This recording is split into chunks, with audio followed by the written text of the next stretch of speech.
관계 중심 전도에 보면은 처음에 이런 말이 있어요. 고유 명사를 빼고 가장 중요한 단어가 뭔지 생각해봐라. 이제 그런 것들을 많이 뭐 이제 접하신 분들이 있을 거예요. 그 책을 많이 우리가 다루기도 했으니까. 근데 한번 생각해 보세요. 고유 명사를 빼고 가장 나에게 중요한 단어가 뭘까? 사실 이런 게 있으실 거예요. 우리가 이런 게 있어야 방향성이 잡아지고 또 인생에서 어떻게 살아가야 될지 사실 이런 것들이 우리 가운데 굉장히 중요하잖아요. 가장 중요한 게 뭘까? 눈에 우리가 앞에 닥치는 대로 살아가는 게 아니라 어떤 방향을 잡고 방향을 따라가고 항상 조종하고 삶이라는 게 항상 그런 거잖아요. 그래야 우리가 더 나은 어떤 삶을 따라갈 수 있고 하나님은 우리 가운데 그런 예비하셨지만 우리가 그런 부분에 맞춰서 그걸 찾아 나가는 게 참 필요한 것 같더라고요. 고유 명사를 빼고 가장 중요한 단어가 뭘까요? 그 책에서는 관계라고 말하고 있어요. 이제 사람들이 그런다는 거죠. 아니요, 관계보다 사랑이라는 단어가 더 중요하지 않나. 사랑이라는 게 더 중요하지 않나. 그리고 기독교인으로서 모든 율법 중에 가장 최고가 뭐예요? 사랑이죠. 하나님은 사랑이시다. 또 하나님을 사랑해라. 이웃을 사랑해라. 그게 가장 최고의 율법이고 덕목이잖아요. 근데 왜 사랑이 아니고 관계일까요? 이제 이런 말을 한다는 거죠. 근데 우리가 관계는 길이에요. 길. 그렇죠? 사랑이 만약에 차라면은 관계는 길이라는 거죠. 근데 길이 나져 있지 않으면 그 아무리 우리가 사랑한다고 해도 그 사랑이 지나갈 수가 없다는 거죠. 그래서 사랑은 그 관계가 너무너무 중요하다는 거죠. 근데 관계는 우리가 맺기가 싫어도 또 내가 그런 부분을 무시하고 있어도 관계를 어쨌든 다 맺고 있어요. 그렇죠? 우리가 누구의 자녀로서 태어나서 지금까지 살아왔고 또 결혼을 했으면 배우자와 어떤 관계를 맺고 있고 또 자녀와 관계를 맺고 있죠. 그래서 우리가 그거를 무시했든 신경을 썼든 안 썼든 그런 관계를 다 맺고 있죠. 그래서 그런데 중요한 거는 그 관계가 뭔지를 잘 이해하지 못하고 하나님 말씀하신 관계 가운데 우리가 조종하고 따라가고 이런 삶을 살지 못했으면 우리 삶은 어떤 부분 엉망진창일 수도 있어요. 막 길이 나져 있는데 풀도 있고 막 돌도 있고 우투불투하고 걸어가기가 너무 힘들고 한번 지나가려면은 너무너무 장애물이 많고 이런 길을 걸어가는 것 같은 엄청난 어려운 그런 부분을 우리가 이렇게 갖고 있을 수도 있다는 거죠. 저도 이제 시간이 지나서 이렇게 이렇게 할머니가 되고 이런 나이가 됐는데 그런 관계는 어떤 열매가 있어요. 우리가 어떻게 관계를 맺어왔는지, 어떻게 어떤 삶에 있어서 관계를 어떻게 맺어왔는지에 대한 열매가 있죠. 저도 그런 열매가 점점 맺혀지는 것 같아요. 어릴 때 40살이 되면 자기 얼굴에 책임을 지어야 된다. 이런 말들을 참 많이 했었어요. 그래서 그 말이 참 멋있어 보이고 나는 40살이 되면 내 얼굴에 책임을 짓는 그런 삶을 살아야지 이런 생각도 했던 것 같아요. 근데 우리가 세월이 흐르고 삶의 어떤 관계에 대한 결과들이 있는데 그 결과가 굉장히 다양할 수 있다는 거죠. 근데 너무 중요한 것은 그 관계에 따라서 우리의 삶의 질이 너무너무 다르다는 거죠. 다른 것으로가 인해서가 아니라 그 관계, 친밀함을 잘 가까우고 관계를 잘 다뤄오고 이랬으면은 시간이 지나면서 굉장히 어떤 편안하고 안정되고 행복한 삶을 살 수 있게 되는 것 같아요. 그래서 우리가 이런 관계를 정말 무시하고 그냥 버려두고 살면은 굉장한 우리가 완전 손상이 있는 거죠. 그리고 인격적 관계는 정말 다 가꿔 나가지 않으면 발전하지 않아요. 이거 무심하면 절대 이렇게 발전하지가 않아요. 그래서 관계를 그냥 놔두면 관계가 가만히 있는 것이 아니라 이렇게 후퇴하는 거죠. 점점 무뎌지고 점점 무관심해지고 점점 이기적이 되어지고 이렇게 되어지죠. 저는 이제 동화책을 전에 이제 보면은 항상 우리 동화책 보면은 옛날에는 백설공주, 신데렐라, 이런 동화책이 참 많거든요. 그 동화책의 끝 장면이 항상 똑같아요. 좀 착한 공주님이 착한 사람이 뭔가 막 고난을 받고 어떤 억울한 일을 당하고 그런 생활을 하다가 나중에 가서는 어떻게 해요? 그 왕자와 공주가 결혼을 해가지고 오래오래 행복하게 살았습니다. 이런 결론이 항상 되어지잖아요. 그래서 어려움이 있었지만 결혼을 하면은 뭔가 이제 다 된 거예요. 그래서 행복하게 잘 살았더랍니다. 이런 끝이 나오잖아요. 근데 우리의 인생은, 우리 삶은 그렇지가 않다는 거죠.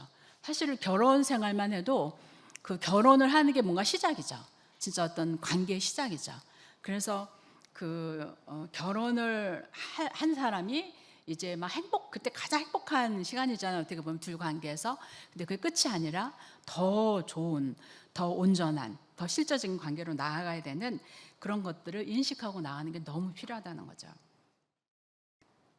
제가 관계에 대해서 저는 굉장히 많이 고민을 했어요. 왜냐하면 제가 관계를 잘 못 맺는 사람이거든요. 저는 뭐 사교적인 사람도 아니고요. 좀 방콕형이에요. 그리고 혼자 있는 것도 좋아하고 혼자 시간도 잘 보내고 그냥 밖에 안 나가도 그냥 잘 지내요. 그냥 혼자서. 뭐 책도 읽고 뭐 혼자 시간을 잘 보내고 심심하지도 않고 웬만하면 잘 보내요. 그러니까 그런 관계에 대한 나중에 그냥 관계를 맺으면서 일반적으로 그냥 뭐 싸우지 않고 잘 지냈던 것 같아요. 일반적으로 학교 생활할 때도 그냥 몇몇 아이들하고 뭐 단짝도 있었고 그냥 싸우지 않고 착한 아이로 잘 지냈던 것 같아요. 이제 엄마나 집에서도 부모님 말씀 잘 듣고 또 이러면서 잘 지냈던 것 같아요. 그래서 제가 관계에 대해서 뭔가 문제가 있다 이런 것들을 잘 못 느꼈어요. 그냥 잘하는 줄 알았어요. 내가 착하고 뭐 사람하고 싸우지 않고 뭐 이러니까 잘 하고 있는 줄 알았는데 주님을 만나면서 깊숙이 주님과의 관계를 들어가 보니까 제가 생각한 거하고 너무 다르더라고요. 그냥 몇 가지 잘하고 그냥 토요일하고 주일날 가서 교회 가서 열심히 뭐 섬기고 내가 맡은 일 성실하게 하고 그러면은 그냥 신앙생활 잘하는 거지 알았는데 그게 아니라 하나님과 나와의 관계가 인격적인 관계다. 그리고 마음과 뜻과 힘을 다해서 주님만 사랑해야 된다. 이런 것들을 제가 실제적으로 알아가면서 와, 이게 너무너무 이게 굉장한 거더라고요. 제가 생각하지 않은 부분. 어떤 내가 내 방법에서 편한 대로 어떤 관계를 맺어오고 그냥 싸우지 않고 그 사람들과 적당히 관계를 맺어오고 나쁜 짓 안 하고 그렇죠? 이렇게 하면은 그냥 뭐 비난받지 않을 짓 하고 내 책임을 다 하고 그냥 그러면은 성실하게 생활하고 그러면은 그 관계가 온전하지 않았는데 그 하나님, 내가 잘 알지도 못하는 하나님, 진짜 잘 알지 못하죠. 아는 자들도 너무 모르더라고요. 그 하나님과 인격적인 관계를 하는데 그 마음과 뜻과 힘을 다해서 하나님을 사랑해야 된다는 거죠. 근데 그 하나님을 사랑할 때 특별히 우리가 하나님을 알지 못하면 사랑할 수가 없는 거죠. 그러니까 내 식대로 열심히 이렇게 봉사하고 어떤 일을 하고 그러면 그게 하나님을 사랑하는 거라고 이렇게 저도 생각했었거든요. 그래서 그 실제적인 그런 관계를 인격적인 관계를 주님과 맺는 것을 훈련해 가면서 제가 너무너무 관계를 못 맺는다는 것을 이렇게 알았어요. 좋은 사람, 싫은 사람이 이렇게 너무너무 뚜렷하고 어떤 부분을 이렇게 용납하기가 참 쉽지 않고 내가 익숙하지 않은 어떤 것들을 바꿔야 되는데 그 사람과 맞추기 위해서 바꿔야 되는데 이게 너무너무 힘이 들고 어떤 감정적인 어떤 그 영역에서 뭔가 어떤 고민이나 갈등이 있으면 빨리빨리 전환이 안 되고 이런 너무너무 이런 게 미숙하더라고요. 그래서 고민을 정말 많이 했어요. 이런 부분을 가지고 그러면서 주님 앞에 대면하고 이런 시간을 참 많이 가졌죠. 그래서 주님과의 그런 주님을 사랑하되 마음과 뜻과 힘을 다해서 사랑해야 된다. 근데 제 안에 어떤 문제가 있으면 뭔가 걱정이 있으면 제가 뭐 어떤 조그만 죄를 졌으면 뭐 크고 작은 어떤 죄를 졌으면 또 뭔가 어떤 내 기준 가운데 떨어지는 어떤 삶을 살고 있으면 내 안에 갈등이 막 있는 거죠. 사람과의 뭔가 부딪힘이 있으면 내 안에 사람에 대해서 어떤 나도 모르게 자동적으로 오는 판단이나 비난이나 이런 것들이 있으면 마음이 항상 불편한 거예요. 그런 부분들이. 그러면 제가 주님과의 관계가 이렇게 자꾸 깨지죠. 그러니까 친밀함이 안 되는 거죠. 그래서 이게 하나님 사랑하고 이웃 사랑이 하나구나 이런 걸 정말 느꼈어요. 환경에 대해서 어떤 어려움이 있으면 내 마음의 평안이 깨져버려요. 그리고 하나님과의 어떤 율법적으로 어떤 행위를 하고 이런 건 할 수 있지만 내 마음의 진심으로 나눠지지 않는 마음으로 하나님과 어떤 관계를 맺는다는 거는 그거는 불가능하더라고요. 그래서 이런 부분들을 처리하는 것들을 하게 하다 보니까 주님을 자꾸 의지하게 되고 나의 어떤 이렇게 좁혀져 있는 나의 기준, 틀들 이런 것들이 건드려지는 이런 계기가 점점 되어졌던 것 같아요. 이런 작업들이 정말 힘들고 시간이 많이 걸리더라고요. 저 같은 경우는 그냥 금방 되는 게 아니라 안 되더라고요. 머리로 나눠도 뭐 하나를 이렇게 바꾸는 것 자체가 제 마음의 어떤 자세를 바꾸는 것 자체가 정말 이게 쉽지가 않더라고요. 그래서 이런 부분들을 하나님과의 인격적인 관계 주님으로 더 깊이 만나고 주님과의 어떤 그런 진짜 사랑이 뭔가, 어떤 신앙의 본질, 그런 하나님을 전존자로 사랑하는 이런 것들을 배워가면서 그런 것들이 그대로 인간관계도, 사람 관계도 적용이 되어지더라고요. 그냥 남편과의 관계에서도 그냥 대충 하는 게 아니라, 사람과의 관계에서도 그냥 대충 어떤 그런 외적인 어떤 부분이 아니라, 마음에서 내가 저 사람을 어떻게 생각하고 있지? 이게 자꾸 나한테 올라오잖아요. 내가 알잖아요. 그렇죠? 어떤 부분에서는 나와 다르게 말하고 나에게 공격적으로 예를 들면 말하는 사람이 있을 때 계속 판단이 되어지고, 이런 것들을 내가 느끼잖아요. 그러면 그런 것들 가운데서 그런 처리해 나가는 그런 과정과 시간들을 정말 많이 갖게 된 것 같아요. 뭐 지금도 완전히 끝나지 않았죠. 그런 부분들이 계속해서 하나님 앞에서 그런 것들을 배우게 되는 것 같아요. 정말 우리가 그 가장 중요한 게 관계다. 이거를 정말 깊이 생각하시면 좋을 것 같아요. 우리가 가장 큰 것을 알면은, 가장 중요한 것을, 핵심을 알게 되면은 나머지 것들은 풀리더라고요, 사실은. 그래서 우리가 신앙의 본질을 알면은, 신앙의 본질, 하나님을 알고 사랑하는, 하나님을 아는 그런 관계가 되어지면 전부 모든 게 풀리더라고요. 왜냐하면 하나님을 가르쳐 주시니까요. 작은 것들은 자동적으로 사실 만약 시간이 지나면은 알게 되어져요. 그래서 우리가 이런 관계가 얼마나 중요한지를 깊이 아는 게 너무 필요한 것 같아요. 이런 부분들이. 우리가 오해하는 것 중에 하나가, 사랑에 대해서도 이게 나는 하나님은 정말 사랑해. 근데 내 주변의 관계는 다 깨졌어. 예를 들면 뭐 다는 아니더라도 깨진 관계가 있어요. 근데도 나는 뭐예요? 나는 하나님을 사랑하고 있어. 이게 굳건히 믿을 수 있다는 거죠. 나는 하나님 온전히 잘 따라가고 있어. 난 이렇게 하나님을 잘 따라가잖아. 내가 이렇게 열심히 하고 있잖아. 나는 사역을 이렇게 잘하고 있잖아. 그러면서 하나님을 정말 잘 따라한다고, 사랑한다고 믿을 수 있어요. 근데 그렇지 않아요. 우리가 하나님을 사랑하면서 사람은 사랑하지 않는다, 소수라도 그거는 불가능한 거라는 거죠. 그건 절대 그거는 가능하지가 않은 거라는 거죠. 우리가 물론 그런 어떤 과정을 겪을 수는 있지만, 하나님과는 친밀한데 나는 사람들과 관계는 나쁘다, 이런 것들이 통할 수가 없다는 거죠. 이런 부분들이, 그렇죠? 하나님과 관계에서는 이제 그런 거 용납이 될 수가 없다는 거죠. 그래서 나는 다른 사람들과 관계는 다 좋아. 저 사람만 빼놓고, 저 뭐 두 사람만 빼놓고, 뭐 한 사람만 빼놓고 나는 관계가 다 좋아. 저 사람은 워낙 까다롭고 상처가 많고 온전치 못한 사람이니까 어쩔 수 없어. 저 사람은 정말 누구도 관계를 잘 맺을 수 없어. 나는 다른 사람하고는 관계가 다 좋아. 근데 저 사람하고만은 나는 관계가 안 돼. 이건 어쩔 수 없어. 그리고 나는 관계를 잘 맺는 사람이야. 이렇게 우리가 오해할 수 있다는 거죠. 근데 그렇지 않아요.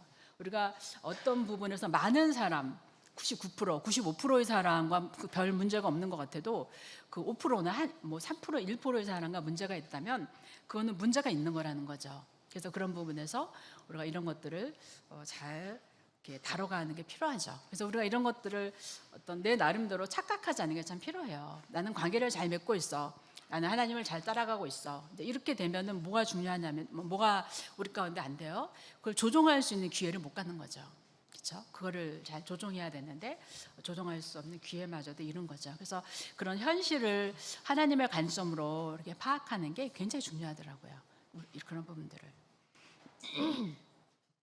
우리가 어떤 현실을 잠깐 보면은, 크게 보면은 요새 우리의 자녀 세대들, 뭐 젊은 세대들을 보면은 뭐 세대 차이나 뭐 어떤 문화적인 차이나 뭐 이 세대의 어떤 차이점 이런 것도 많이 결부되지만, 젊은이들이 어떤 결혼에 대한 부정적인 그런 견해들이 참 많아요. 나는 결혼을 하지 않겠다. 그렇죠? 그런 결혼에 나는 뭐 자녀를 낳지 않겠다. 결혼을 해도 이런 생각을 갖는 그 젊은이들이 굉장히 많더라고요.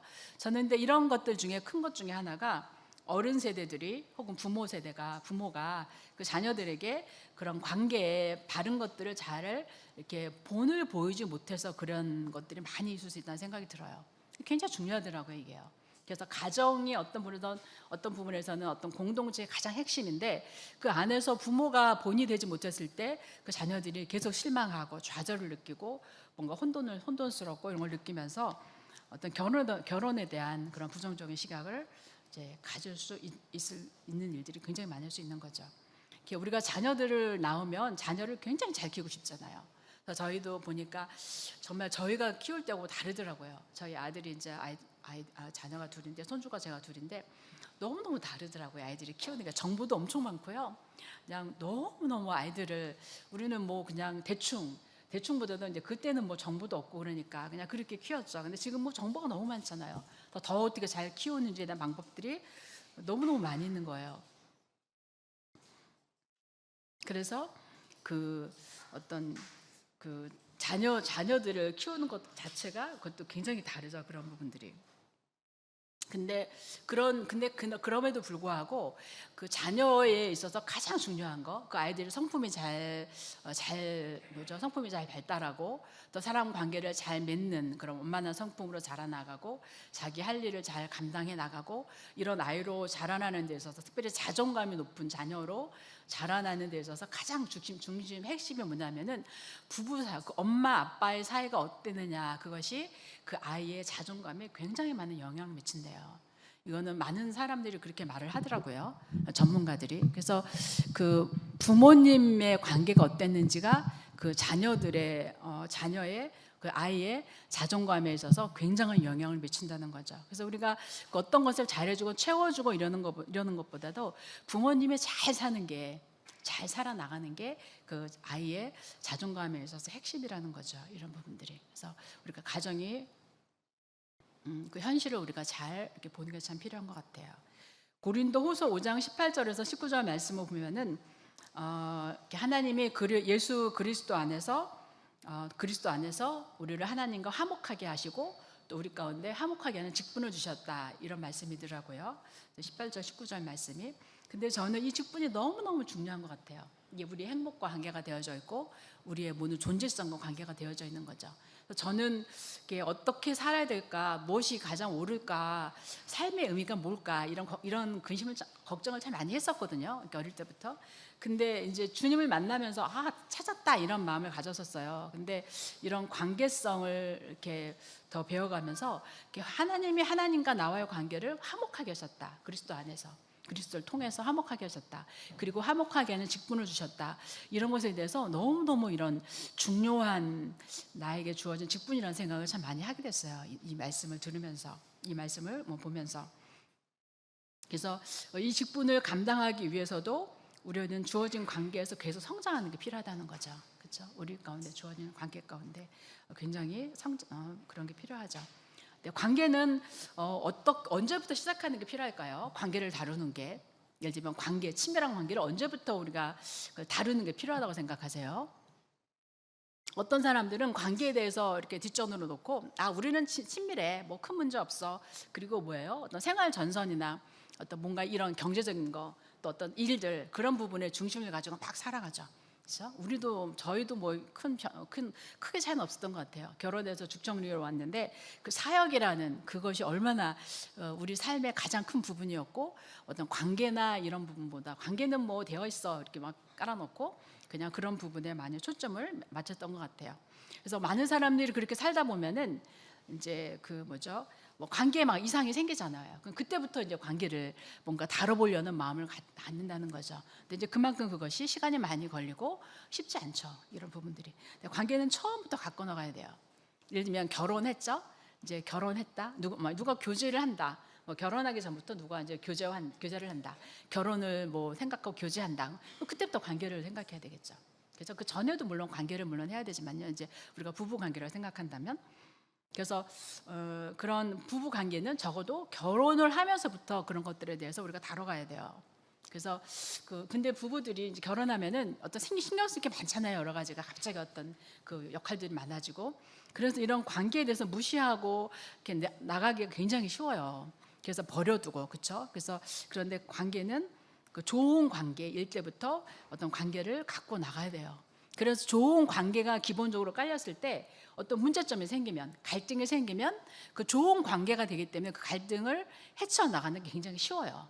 근데 그런 게 시간이 많이 지나서 서로 이제 실망감도 많이 느끼고, 실패감도 많이 느끼고, 좌절도 느끼고, 그 상대방에 대해서 뭔가 이런 실망도 많이 느끼고, 이런 상태에서 어떤 문제가 발생하는데 그 문제를 해결해 나가려면은 굉장히 시간도 많이 걸리고 엄청 힘들죠.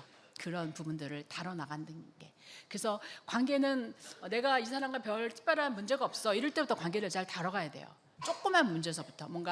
왜냐하면 우리는 서로 다르거든요. 그렇기 때문에 어떤 관계를 다루지 않아도 좋을 사이는 아무도 없어요, 사실은. 모든 사람이 이걸 다뤄가야 돼요. 그래서 어떤 부부관계나 이런 부분은 결혼하면서부터 시작을 해야 된다는 거죠. 자녀와의 관계는 언제부터 시작해야 될까요? 자녀가 태어나면서부터 이것도 시작을 해야 돼요. 태어나면서부터 그 아이에 대해서 인격적으로 존중하고 그 아이의 그런 소리를 이렇게 존중해서 들으려고 하고 그 아이가 어떤 걸 어떻게 어떤 성품을 가졌는지 어떤 기질을 가졌는지 어떻게 표현을 하는지 이런 것들을 무시하지 않고 그때부터 아이와 관계를 가져가는 게 필요하죠. 예. 그래서 가정 안에서 관계를 건강하게 맺는 것들을 배워가요. 저도 이걸 굉장히 많이 놓쳤더라고요. 보면은 그냥 아이들을 뭐 그냥 저는 아이들을 그냥 웬만큼 사랑하면서 나는 키웠지 뭐 잘 키웠지. 그리고 주님이 너희들 안에 있었잖아. 뭐 주님을 믿는 가정 안에서 자랐잖아. 저는 이렇게 생각하면서 그냥 잘 키웠다고 생각을 했었어요. 그리고 또 항상 엄마 아빠 마음은 그런 마음이 있잖아요. 자녀에 대한 마음이 절실하잖아요. 사실 그 절실한 마음이 있잖아요. 그래서 자녀를 그냥 사랑한다고 생각해요. 나는 사랑하고 있어. 그래서 그 아이가 뭘 원하는지 나와 다른 그 개체의 아이가 어떤 생각을 하고 있는지 뭘 원하는지 이런 것들 잘 듣지를 못해요. 사실은요. 그리고 그냥 바른 걸 그냥 얘기해 주려고 하고 제가 잘나려면 이걸 해야 될 텐데 이쪽으로 가야 될 텐데 뭐 이런 것들을 조정해 주려고 하는 생각들만 많이 하게 되는 것 같아요. 그래서 그런 이제 아이들이 많이 자랐는데 내가 이런 부분을 많이 놓쳤구나. 그때 이런 것들을 더 많이 알았으면 실질적으로 했었으면은 얼마나 아이들을 더 잘 키울 수 있었을까. 이런 아쉬움이 사실 많이 있더라고요. 그래서 가정은 자녀들이 어떤 관계를 배우는 학교예요, 사실. 학교. 그렇죠? 학교죠. 그래서 이게 너무나 중요한 학교죠. 예. 그래서 가정 안에서 아이들이 어떤 그 건강하게 어떤 관계를 맺는 것을 보고 또 엄마 아빠와 그런 관계를 맺어가고 이렇게 실제적으로 그런 관계를 하면은 아이들이 어떻게 해요? 결국은 자녀들은 잘 키워서 내가 계속 데리고 있는 게 아니라 뭐예요? 독립시키는 거잖아요. 제가 우리 아이들을 둘 다 결혼시켜 보니까 결혼이라는 거는 독립시키는 거더라고요. 그러니까 처음에는 이제 아들이 먼저 결혼할 때는 이 아이와 어떻게 참 관계를 더 맺어가지. 이제 며느리가 생기는데 이제 며느리를 내가 어떻게 자녀와 같이 딸같이 어떻게 관계를 맺어가지. 저는 그 부분에 막 꽂혔었어요. 그래서 정말 이 며느리를 어떻게 딸같이 정말 딸 같은 며느리는 그런 건 없댔는데 그런 사이는 관계는 없댔는데 난 어떻게 그 관계를 맺어볼까? 이 아이와 어떻게 그렇게 관계를 맺어볼까? 난 딸처럼 정말 사랑해 줄 거야. 막 이런 생각을 했었어요. 그래서 거기에 초점을 많이 맞췄었거든요. 그래서 이제 저희는 어쨌든 이제 아이들이 뭔가 이제 좀 독립하기까지 경제적인 거, 기본적인 경제적인 거 이런 것들을 하기까지 이제 같이 사는 시간을 가졌죠. 아들은 더 짧게 가졌었고 지금 이제 딸은 좀 1년 좀 됐는데 이제 딸도 이제 독립해요 이제 얼마 있으면은. 근데 그래서 제가 실제로 아이들을 이렇게 결혼시키고 나니까 결혼은 독립이구나. 독립적으로 뭔가 해 나가는 이게 결혼이더라고요. 이게 너무 중요하더라고요. 근데 준비가 안 되면 안 되는 거죠. 독립적으로 뭔가 남편과 또 어떤 배우자와 어떤 관계를 맺어가고 또 싸우면은 풀어가는 것도 잘 해 나가고 독립적으로 뭔가 경제적인 역할을 감당해 나가고 어떤 일들을 결정해 나가고 어려움을 극복해 나가고 이게 이제 결혼하는 그런 거더라고요. 그래서 결혼한 자녀가 건강하게 부모로부터 어떤 가정을 이루기 위해서는 그 자녀가 결혼하기 전까지 그 자녀와 또 부부가 어떤 관계를 맺고 있었느냐가 굉장히 중요해요. 그 자녀가 어떤 결혼해서 독립해서 살아갔을 때 어떤 쉬울 수도 있고 어려울 수도 있다는 거죠. 근데 많은 부분에서 이런 부분들이 큰 영향을 줄 수 있는 가능성이 굉장히 많은 거죠. 왜냐하면 우리가 그런 것들을 이렇게 보고 들으면서 영향을 받잖아요. 그렇죠? 그렇기 때문에 그런 어려움들이 많이 이렇게 더 상대적으로 더 많이 있고 그런 부분들이 많이 있을 수 있는 거죠. 이런 부분들이. 예. 그래서 관계는 처음부터 갖고 나가야 돼요. 처음부터 갖고 나가야 되고 또 현재적으로 그 부분을 해 나가야 되죠. 그래서 문제가 많이 생겼을 때 다루면 정말 쉽지 않죠.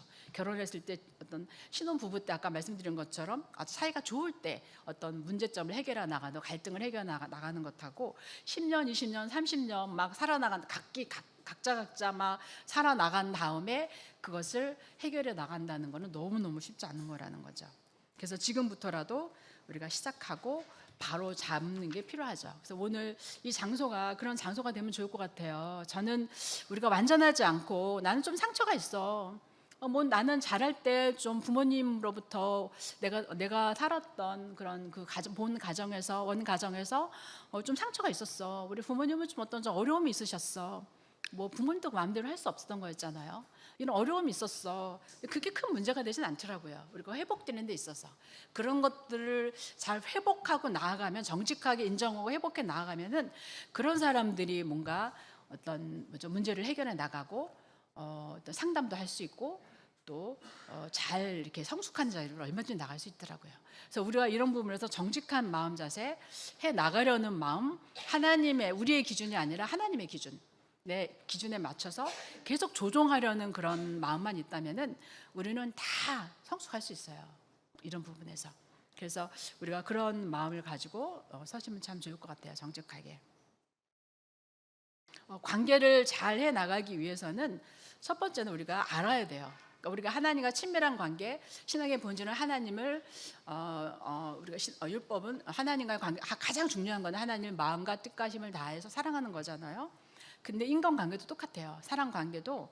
근데 이제 그 하나님을 사랑하고 싶은 마음, 우리가 아무리 굴뚝 같아도 하나님을 잘 알지 못하면 우리가 하나님을 사랑할 수 없어요. 하나님이 뭘 원하시고 어떻게 하는 걸 원하시는지 못하면은. 그렇기 때문에, 그런데 사랑 관계도 똑같아요.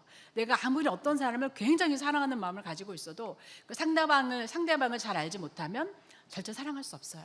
그래서 이해할 수도 없기 때문에. 그래서 사랑 아는 게 굉장히 필요하다는 거죠. 근데 이런 관계의 속성이 있어요. 우리 인간 속성이 있는데, 이 관계에 있어서 하나님의 속성은 하나님은 사랑하고 근본적으로 용납하시는 분이에요. 사랑하고 용납하시는 분. 그렇죠? 우리가 하나님과 우리가 얼마나 큰 차이가 있어요. 우리는 죄인 중에 죄인이고 하나님은 완전한 의인이고 사랑이시잖아요. 그럼에도 불구하고 하나님은 우리를 대하시되 사랑과 용납으로 대하신다는 거죠. 근데 사람은, 인간의 속성은, 관계에 있어서 인간의 속성은 미움과 거절이에요. 우리는 근본적으로 자기하고 다르면 사실은 근본적으로 그 사람을 잘 용납하지 못해요. 나와 다르게 말하고 행동하는 사람을 우리는 잘 수용하지 못해요. 근본적으로 우리 본성이 그래요. 이런 부분에. 그래서 사람의 어떤 관계 속성은 미움하고 거절일 수밖에 없어요. 이런 부분들이. 그래서 우리가 관계를 잘 해나가기 위해서는 알아야 된다는 거죠. 그래서 먼저 알아야 될 것 중에 하나가, 나는 어떻게 관계를 맺고 있는지, 지금까지 어떻게 관계를 맺고 살아왔는지, 어떻게 소통하고 살아왔는지, 이것을 하나님의 관점으로 정직하게 바르게 보게 되는 게 가장 첫 번째예요. 그래서 내가 어떤 사람과 관계를 맺는 거, 대화를 해나가는 거, 소통을 해가는 것에 대한 객관적이고 하나님의 관점으로 보려는 그런 정직한 자세가 굉장히 필요해요. 사실 우리는 어떤 문제가 있는데 그걸 본 게 참 아프거든요. 나도 내 문제가 뭔지 알아. 어떤 문제가 잘 안 돼. 이런 부분들이 자꾸 넘어져. 뭐 이런 것들이 있는데 그거를 정직하게 본다는 건 참 힘들어요. 아파요, 사실은. 어떤 우리가 상처, 내적인 치유를 하다 보면은 굉장히 아프거든요. 그래서 그런 것들을 그냥 대충 보고 싶어요. 우리는 그냥 그걸 깊이 보지 않고 그냥 대충 보려고 해요. 근데 그런 것들에 대해서 우리가 깊이 보는 게 필요해요. 하나님의 관점으로, 그리고 정확하게, 그리고 나에 대해서 그렇게 하나님이 비춰주시기를. 다윗도 그런 기도를 했더라고요. 하나님 나를 이렇게 비춰주세요. 그 시편에 보면은 그 서치라이트로 확 비춰달라, 그런 표현이더라고요. 나를 비춰달라, 그런 표현을 했더라고요. 다윗도.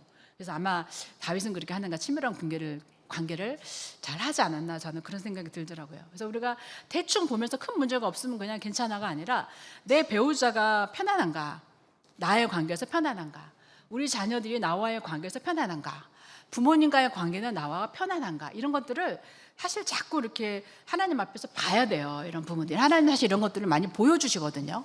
우리 가운데 뭔가 불편한 걸 느끼게 하시고, 뭔가 또 갈등이 일어나는 걸 허락하시고, 뭐 이런 것들을 통해서 우리 가운데 그런 건 많이 말씀하세요. 근데 우리가 정직하게 그것을, 이제 용기 있게 그것을 보는 게 필요하다는 거죠. 그래서 내가 어떻게 관계를 맺고 있는지를 객관적으로 하나님의 관점으로 보는 게 굉장히 필요해요. 그리고 쉽게 보려면은 이렇게 아내의 말, 또 배우자의 말, 남편의 말에 대해서 들어보는 것 필요해요. 나와의 관계에서 편안한지 이런 걸 물어볼 필요가 있다는 거죠. 그래서 이런 부분을 알기 위해서 물어보는 거예요. 뭔가 이런 부분들을 어떻게 하기 위해서가 아니라 일단 알기 위해서, 내가 어떤 관계를 맺고 있는지 알기 위해서 이런 것들을 이렇게 볼 필요가 있다는 거죠. 뭐 교회 안에서도 주변 사람들한테, 뭐 자녀들이 이 자녀들한테 이런 것들을 들어보는 것이 굉장히 중요하죠. 예, 전에 이렇게 남편 그룹하고 아내 그룹하고 이렇게 나눌 때 이런 것들을 나눈 적이 있었어요. 따로따로. 근데 남편 그룹에서 어떤 남편이 우리 부부는 정말 관계가 좋다.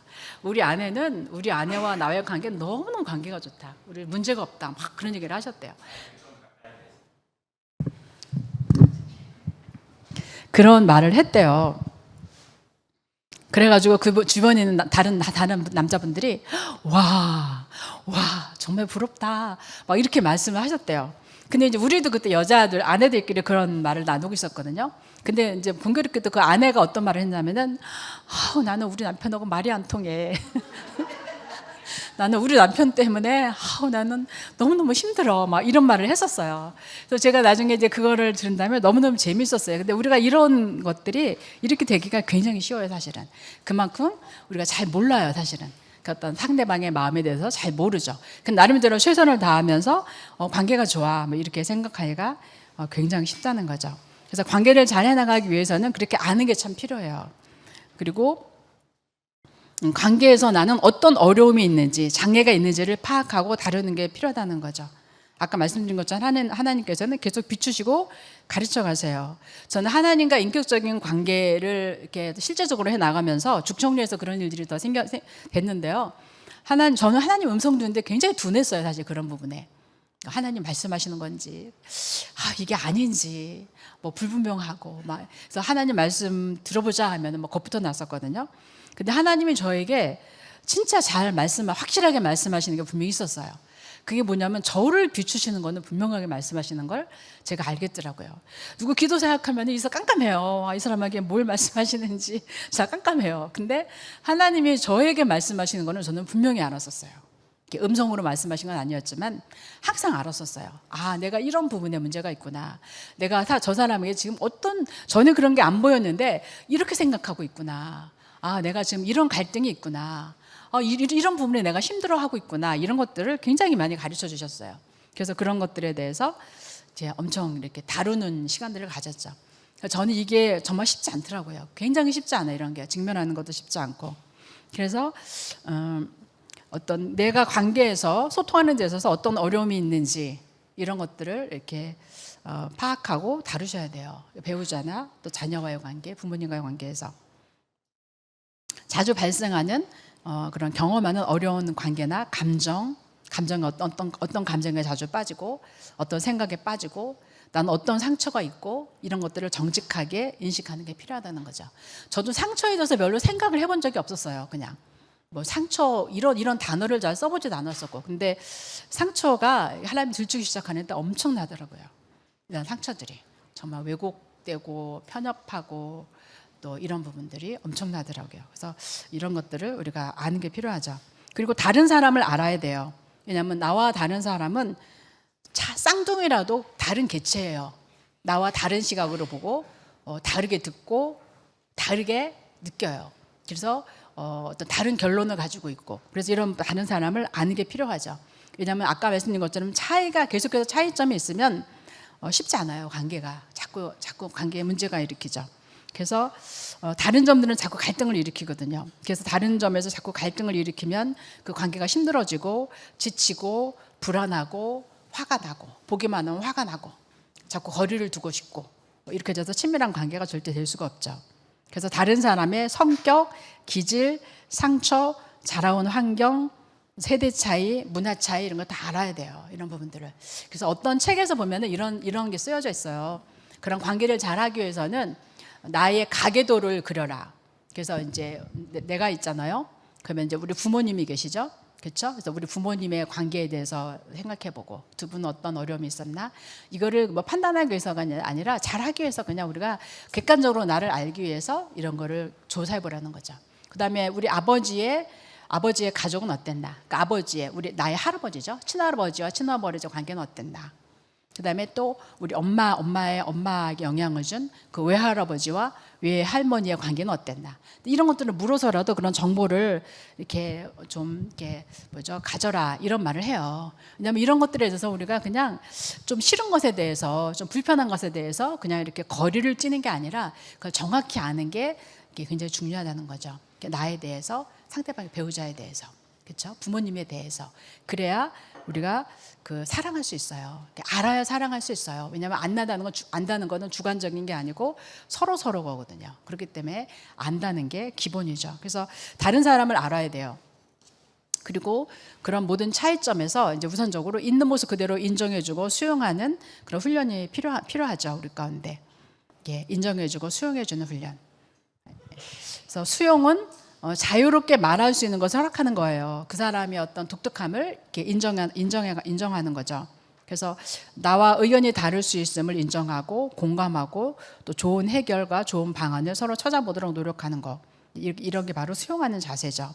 그래서 이런 수용하는 자세는 상대방의 생각을 무시하거나 인격을 모독하지 아니하기 때문에 대화가 끊임없이 이렇게 이어질 수 있다는 거죠. 나와 다르지만 그것에 대해서 이렇게 인정해주고 수용해주고 그 의견대로 그대로 똑같이 내가 바꾼다는 의미가 아니에요. 그냥 그 인격이 나와 다르다, 나와 다르게 생각할 수 있다, 나와 다르게 말할 수 있다, 느낄 수 있다, 이거를 충분히 공감하고 이렇게 그런 부분을 잘 해나가는 거죠. 우리는 우리만 잘 알잖아요, 그렇죠? 근데 상대방에 대해서 그렇게 안다면은 굉장히 이게 관계가 넓어지고 폭이 넓어질 수 있죠. 이해하는 것들이 넓어질 수 있죠. 그리고 이런 다른 사람과의 관계에서 다른 사람을 존중하고 어떤 사랑하고 존중하는 훈련이 굉장히 필요한 것 같아요. 제가 이런 원론적인 부분들을 그냥 크게 나누는데요. 저는 이런 부분들을 굉장히 많이 훈련을 해왔고 지금도 훈련하고 있어요. 사실 이거 쉽지 않더라고요. 제 안에서 저절로 생기지가 않아요. 엄청나게 노력을 해야 돼요. 어떤 나와 다르게 말하고 혹은 나에게 상처를 주기도 하고 그런 사람들에 대해서도, 다른 사람에 대해서, 내 동심원안에 있는 사람들에 대해서, 가족 구성원, 또 귀지체들에 대해서, 또 우리 친척들, 이런 사람들이 나와의 어떤 관계를 맺는 그런 관계 안에서 특히 존중하고 사랑하는 훈련을 하는 게 필요하다는 거죠. 사랑하고 존중하는.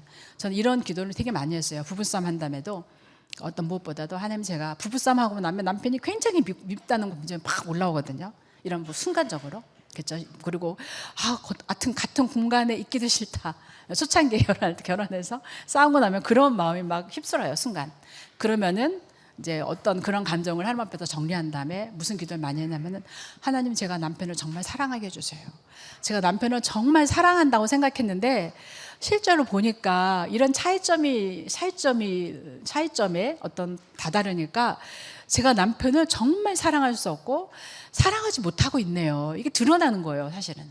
그렇죠? 제가 남편을 맨날 미워하고 살았다, 이게 아니라 그런 게 드러나는 거예요. 내가 그럴 때 남편을 사랑하게 해주세요. 이거를 굉장히 많이 기도했어요. 남편을 사랑하게 해주세요. 그리고 남편을 존중하게 해주세요. 저는 하나님께서 아내는 남편을 남편에게 복종하라, 남편은 아내를 사랑해라 그랬잖아요. 나는 사랑하는 게 더 좋지 복종하는 거 더 싫더라고요, 사실은. 그게 어떤 인간의 자아인 것 같아요. 그냥 사랑하라고, 남편을 사랑하라 하면 더 좋겠는데 왜 남편에게 복종하라고 하지? 난 그냥 사랑하면 좋겠어, 이런 이런 생각을 가진 적이 있었거든요. 근데 사실은 복종하지 않으면 사실 사랑할 수 있는 마음도 없어요, 사실은요. 사랑이라는 게 그냥 좋은 마음만 갖는 게 사랑하는 게 아니거든요. 그러니까 싫은 것도 넘겨보고 다른 것도 넘겨보고 또 용납도 해보고 이런 것들을 하면서 사랑하는 게 되는 거죠. 그래서 이게 결국 다른 게 아니더라고요. 그래서 우리가 어떤 그런 다른 사람에 대해서 존중하고 사랑하는 훈련을 해야 돼요. 이런 부분들은 우리 주변 사람, 특별히 내가 어떤 사람이 쉽게 내가 존중하는 마음이 들지 않는 사람, 쉽게 사랑하는 마음이 생기지 않는 사람에 대해서 그래서 훈련이 필요해요. 훈련을 해야 된다는 거죠. 반드시 훈련을 해야 돼요. 저절로 절대 안 생겨요. 저절로 절대 안 생기죠. 그다음에 이제 크게 두 번째로 봤을 때 이제 관계에 대해서 제가 좀 나눴고요. 우리가 친밀한 관계가 너무 중요하잖아요. 근데 이제 그 친밀한 관계로 이제 우리가 가야 되잖아요. 근데 이제 친밀한 그런 부분을 좀 잠깐 나누고 싶은데, 그런 우리가 관계에서 그리고 소통이나 대화를 하는 데 있어서 가장 핵심은 어떤 그 친밀함의 가장 핵심이라는 거죠. 관계에 있어서, 대화에 있어서 가장 핵심은 친밀함이에요. 제가 어떤 책에서 봤는데 이런 예가 있더라고요. 어떤 교회에서 있었던 일인데 교회 예배가 끝났어요. 그때 어떤 남성 한 분이 집에를 안 가고 그냥 목사님 주위를 빙빙 도는 거예요. 막 풀이 이렇게 죽어가지고 시무룩해가지고. 그래서 목사님이 아유 왜 집에 안 가고 계속 거기 계세요? 그랬더니 이분이 이제 목사님은 말을 하고 싶었다는 거죠. 아유 목사님, 저는 여자들을 이해할 수가 없어요. 우리 아내가 우리 부부 사이는 친밀함이 없대요. 그러니까 이 말을 듣고 이제 시무룩해진 거죠. 예전처럼 그렇게 가깝지가 않답니다. 그런데 저는 아내가 무슨 말을 하고 있는지 알 수가 없어요. 우리 부부는 행복한 결혼 생활을 하고 있거든요. 근데 아내는 자신이 불행하답니다. 내가 근데 어떻게 해야 될지를 모르겠어요. 이 남편은 정말 고민이죠. 그렇죠? 행복한 결혼 생활을 하고 있다고 생각했는데 아내는 나는 행복하지 않아.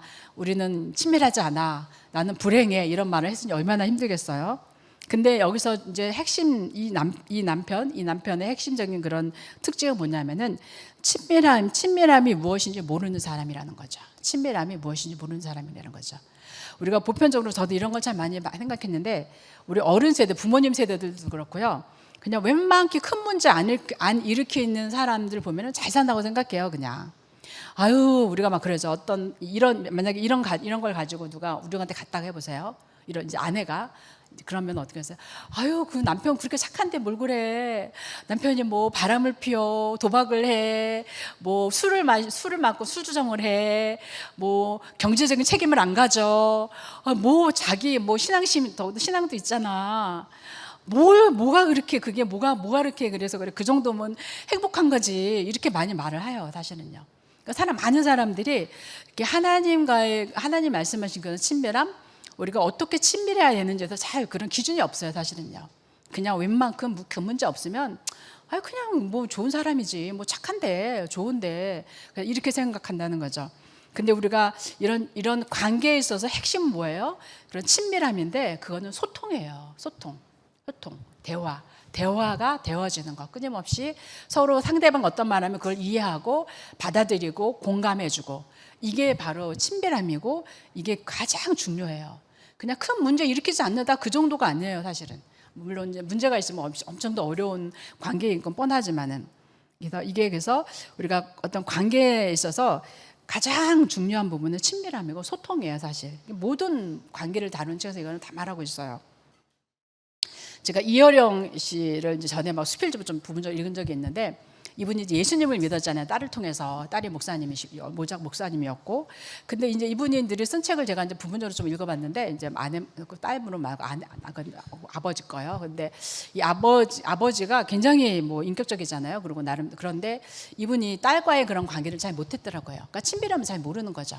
딸을 위해서 엄청나게 헌신하고 어떤 잘해주려고 하고 이랬지만은 딸과 어떻게 대화할지도 모르고, 딸이 뭘 원하는지도 모르고 이렇게 살았더라고요. 그래서 이 딸이 한번 어렸을 때 그런 고백을 했는데 아버지한테 굉장히 이렇게 잘 보이고 싶은 마음이 있었나 봐요. 근데 엄마가 한 번은 아주 예쁜 잠옷을 사줬대요. 그래서 얘가 이제 아빠한테 이제 밤에 잠자러 인사를 가면서 그 잠옷을 보면서 아빠가 아우 이쁘다 이런 얘기를 듣고 싶었던 거죠. 근데 아빠한테 아빠 안녕히 주무세요 했더니 아빠는 그냥 바쁜 거예요. 뭐 일하느라고 먹어 쓰느라고. 잘 쳐다보지도 않고 그래 잘 자라 이러면서 그냥 인사했다는 거죠. 쳐다보지도 않고. 근데 그 아이는 뭐예요? 상처를 엄청 받은 거죠. 이제 그런 관계가 많이 있었나 봐요. 그래서 그 딸이 이제 그 결혼을 할 때 그 결혼하기 전까지 아빠의 말을 잘 듣는 착한 딸이었더라고요. 보니까 부모 말을 잘 듣는. 근데 결혼할 때는 의논하지도 않고 반대하는 결혼을 하더라고요. 그래가지고 결혼해가지고 외국으로 가가지고 뭐 조만간에 이혼해요. 근데 이혼하고 너무 힘들었는데 그 아빠한테 그런 말을 자존심이 상해서 자기가 스스로 결정한 거잖아요, 처음으로. 그런 다음에 그것에 대해서 자존심이 있어가지고 도움도 안 받았더라고요. 그래서 엄청나게 힘들었는데 막 거기서 외국에서 일하고 그러면서 아주 그런 일을 하면서 경제적인 도움도 안 받고 엄청난 고생을 많이 했더라고요. 그런 이게 나오더라고요. 그래서 이거는 보면은 그 이어령 제가 잘은 모르지만 그분은 굉장히 인격적인 것 같아요. 굉장히 그런 걸 알죠. 책도 참 맞는 걸 좋은 걸 많이 썼고. 그럼에도 불구하고 그 딸과의 관계는 이런 부분들은 그 딸에 대해서 알지 못하고 딸의 마음을 헤아리지 못하고 그 딸과 어떻게 소통해야 되는지를 전혀 모르는 그런 아빠였다는 거죠. 그래서 딸이 엄청난 이제 그런 부분들을 나중에 극복하기 위해서 엄청난 노력을 해 나가는 걸 봤어요. 또 목사의 딸이라는 책이 있어요. 그때 이제 그 어떤 목사님이 굉장히 유명한 목사님이더라고요. 이제 그 이름도 제가 알았었는데, 근데 뭐 목사님들은 다 아시더라고요. 근데 그 따님도 목사님이신데 그분이 목사의 딸 이런 제목으로 책을 썼어요. 제가 서점에서 이제 이런 책들을 보다가 그 자리에서 서서 읽다가 이 책을 한번 사야 되겠다 해가지고 사가지고 와서 읽었는데, 이제 그 책에서도 보면은 그 아버지가 엄청난 뭐 교계에서 다 아는 그런 목사님이세요. 그리고 어떤 주석을 뭐 우리나라 최초로 주석을 이렇게 다 정리한 분이라고 그러더라고요. 엄청난 존경을 받는 분이죠. 근데 이분이 가정 안에서는 완전히 독재자고 또 가부장적인 그런 자세로 자녀를 키웠고 아내에게 그렇게 했고 이렇게 살았더라고요. 자녀들이 엄청난 그 상처를 입고 자랐더라고요. 그래서 아내가 특별히 이제 아내를 잘 돌보지 않는 남편, 이기적인 남편. 자기는 외국 가서 막 공부하면서 아내는 그때 막 싹바느질하고 막 일하면서 그 남편 뒷바라지하고. 근데 그걸 당연하게 생각하고 또 그러면서도 남편은 아내를 무시하고. 그다음에 아내가 그러다 결국은 병들어 죽어요. 근데 이제 이분이 얼마 있다가 이제 이 딸이 그런 내용을 썼는데 중학교 때라나 봐요. 학교에 갔다가 이렇게 왔는데 그 아버지가 이제 이렇게 마당이 있고 이렇게 창문이 있는 바닥에 어떤 여자분하고 같이 딸도 아는 그런 여자분이더라고요. 근데 그분하고 옆에 나란히 앉아 있더래요. 그러더니 갑자기 뭐예요? 애들을 부르면서 어머니다 인사해라 이렇게 하면서 그 엄마하고 이제 재혼을 한 거죠. 근데 이 딸은 엄마와의 관계에서 아버지와 엄마의 관계에서 아빠가 너무 무시하고 대접을 안 해주고 이런 것들 때문에 엄청난 상처를 받았잖아요. 근데 그것 때문에 또 상처를 받는 거죠.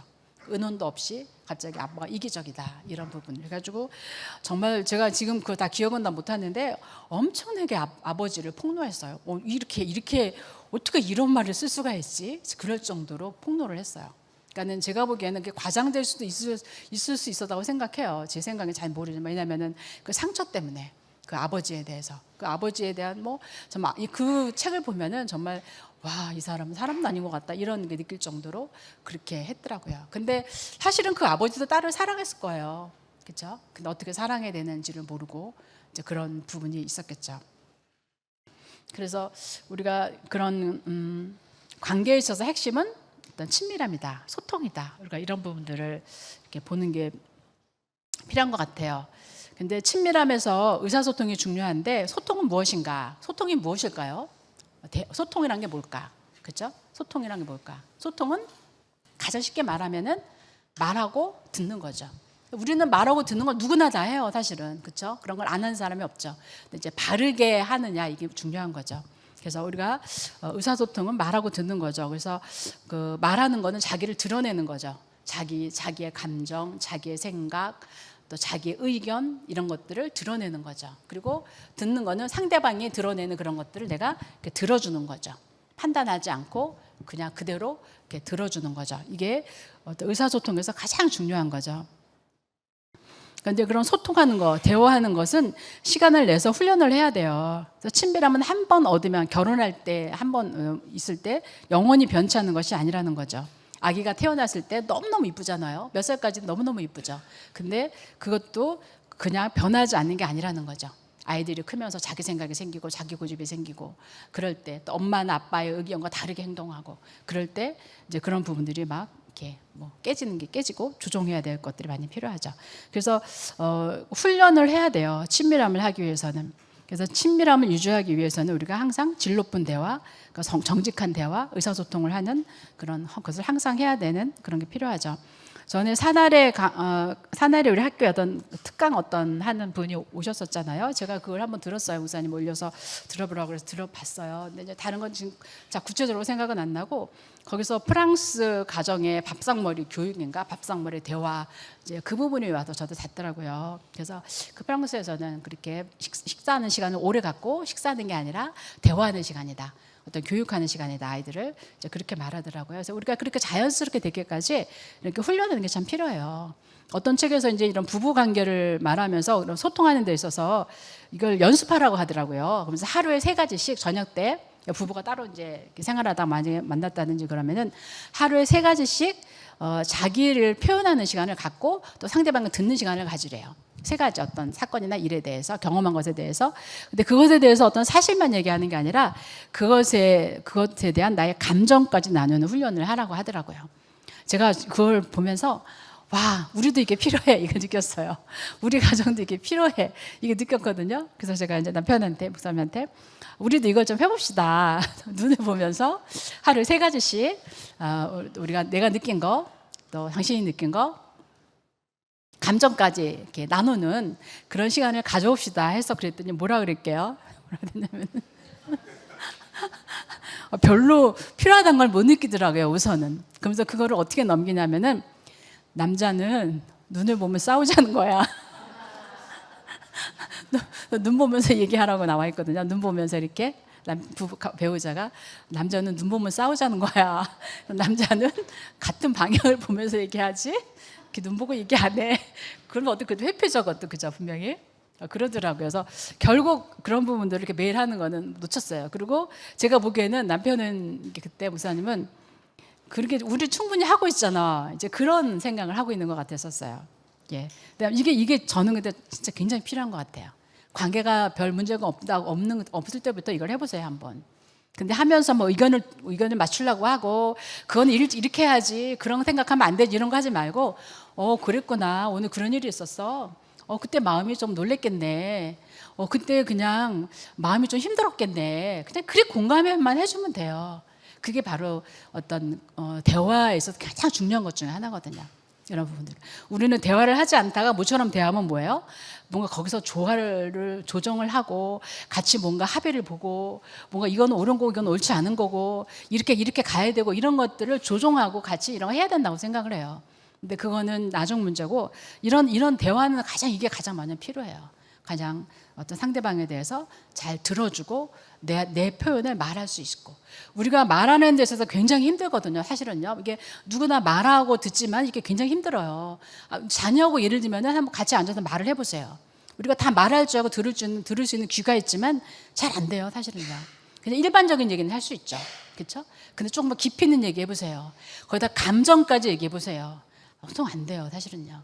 그래서 이런 부분들에 대해서 그냥 연습을 해야 돼요. 아, 그랬구나. 너 그런 일이 있었구나.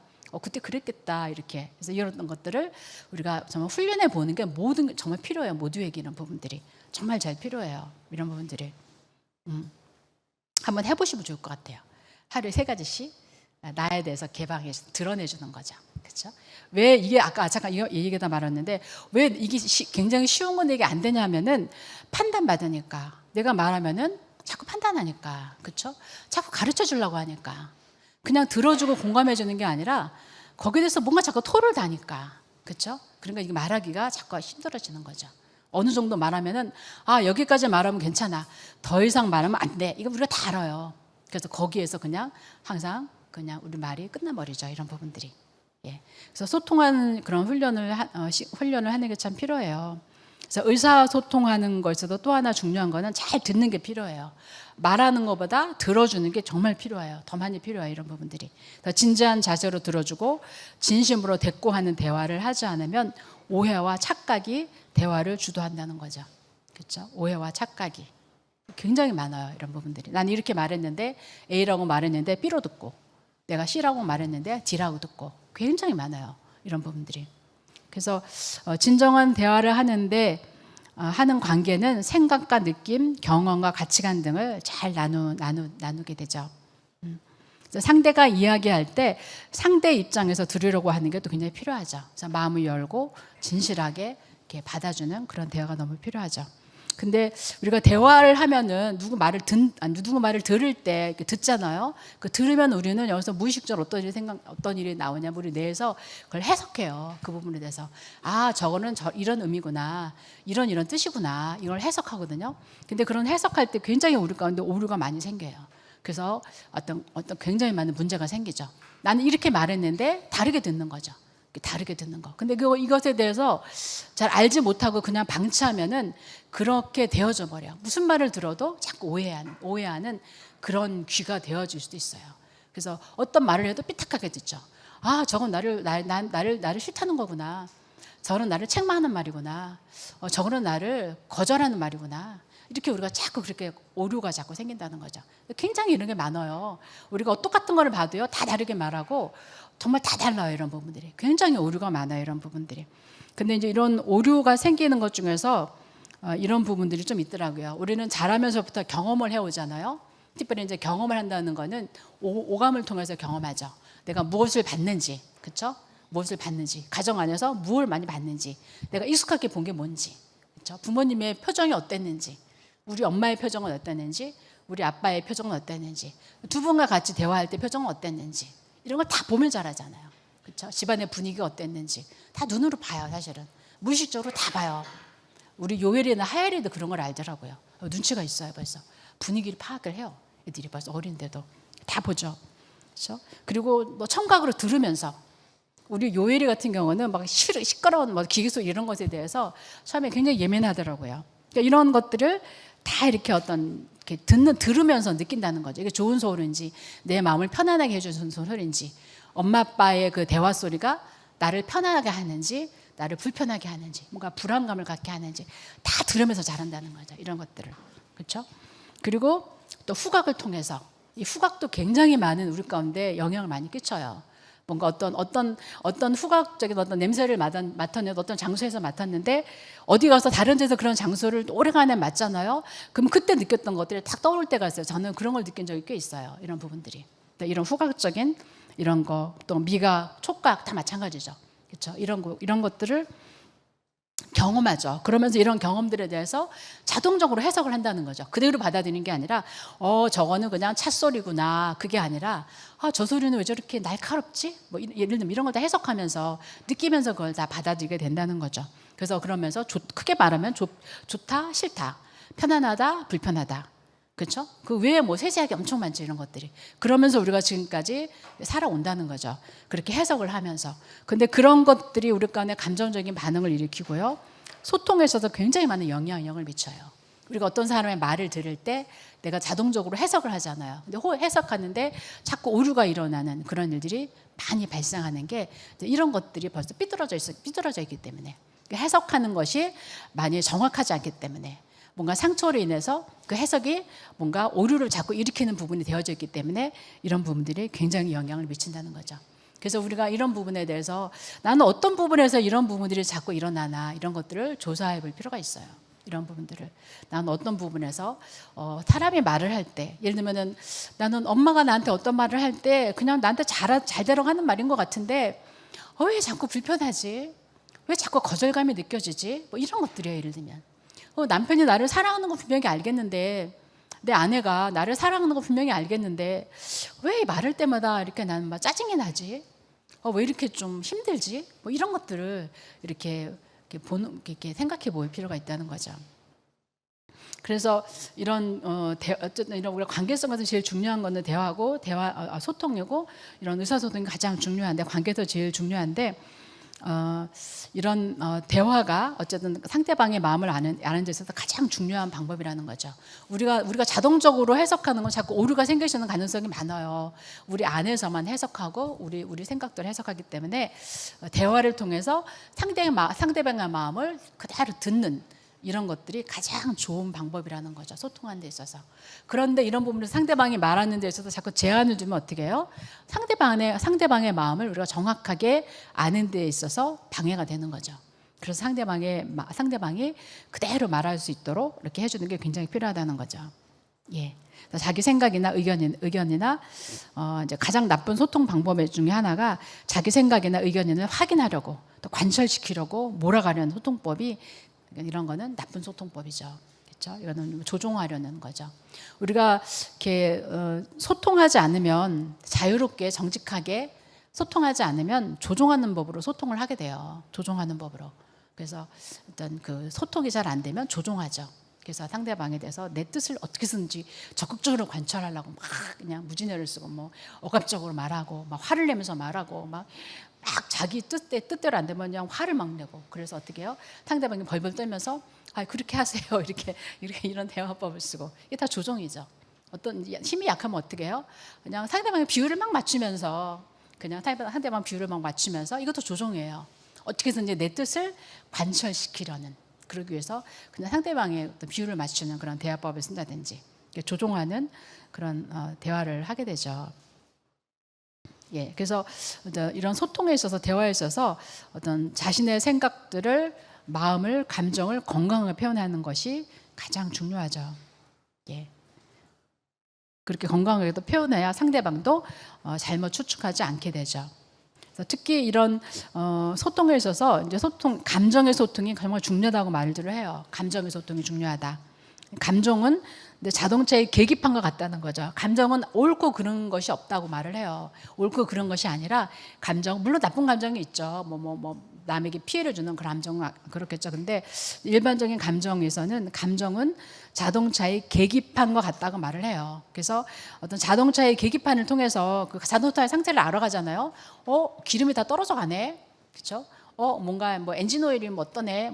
저는 자동차 잘 모르지만 그래서 그런 계기판이 자동차의 상태를 나타내는 것처럼 우리의 감정이 우리의 상태를 나타내는 거죠. 그래서 근데 이제 사람은 또 가장 가까운 관계에서 어떤 마음을 말하려는 그런 욕구가 있대요. 저도 이런 게 참 많이 있더라고요. 가장 가까운 관계에서 이해받고 또 공감을 받고 이런 욕구가 있어요. 그래서 가장 가까운 사람, 결혼했으면 배우자가 되겠죠. 또 자녀와의 관계, 부모님과의 관계에서 이렇게 어떤 용납받고 싶고 또 자기의 마음을 표현하고 용납받고 싶은 그런 욕구가 있다는 거죠, 우리 가운데. 그래서 이런 것들이 있는 거를 아는 게 참 필요하죠.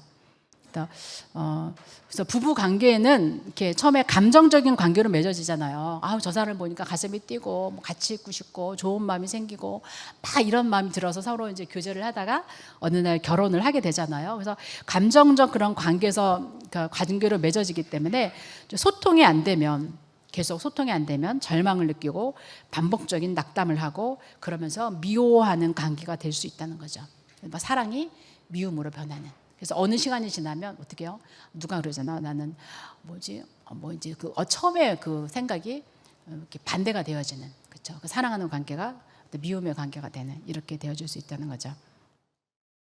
예를 들면 이제 어떤 사랑하는 딸이 있어요. 내가 끔찍하게 사랑하는 딸이 있는데 중학교 1학년짜리 딸이 있는데, 예를 들면 이 딸이 있는데 이 딸이 이제 공부를 하다가 열심히 나름대로 하는데 공부가 잘 안 되는 거예요. 그러니까 초조감도 느껴지고 막 힘들겠죠. 그러니까 이 아이가 엄마한테 어느 날 말하는 거죠. 자기가 힘들고 막 공부하는 게 너무너무 지치고 그러니까 엄마 나 공부하기 싫어요. 나 공부 안 하면 안 돼요. 이렇게 말하는 거죠. 근데 엄마는 그 말을 우리가 말할 때 그 문장을 듣는 게 아니라 그 문장이 의미하는 그 사람의 상태를 이렇게 안다는 게 참 중요하더라고요.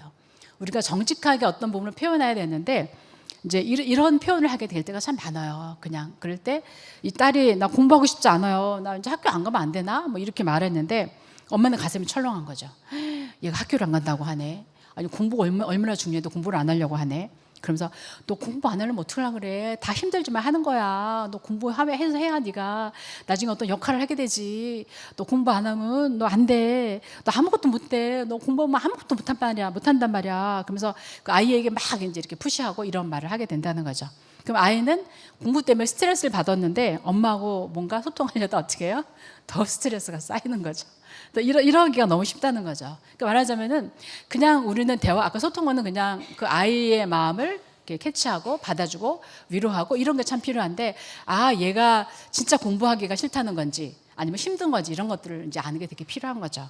그래서 어떤 공감해주고 위로해주는 게 필요한 건지 이런 것들을 놓치는 게 되는 게 너무너무 많다는 거죠. 또 이제 남편이 예를 들면 어느 날 이제 집에 와가지고 이렇게 말하는 거예요. 퇴근하고 와가지고. 너무너무 힘들다. 직장 생활하기. 나 이제 사표 내야 될까 봐. 나 다른 일을 좀 알아봐야 될까 봐. 이런 아마 직장인들 이런 생각을 많이 할 수 있을 거라고 생각이 들어요. 사실은요. 직장인들이. 그렇죠? 이런 생각을. 근데 이제 이런 말을 하니까 아내는 거기에 대해서 또 방어하는 또 말을 하는 거죠. 전체 그렇게 하면 어떡하지? 이런 걱정이 막 드는 거예요. 남편이 일을 저질러 버리면 어떡하지? 이런 걱정이 되는 거죠. 그러니까 아내가 이렇게 말하죠. 당신만 힘든 게 아니야. 나도 힘들어. 근데 옆집에 누구 보니까 그 사람은 투잡 찐다 그러더라. 막 이렇게 말하면서 아내는 남편한테 그 말을 하는 거죠.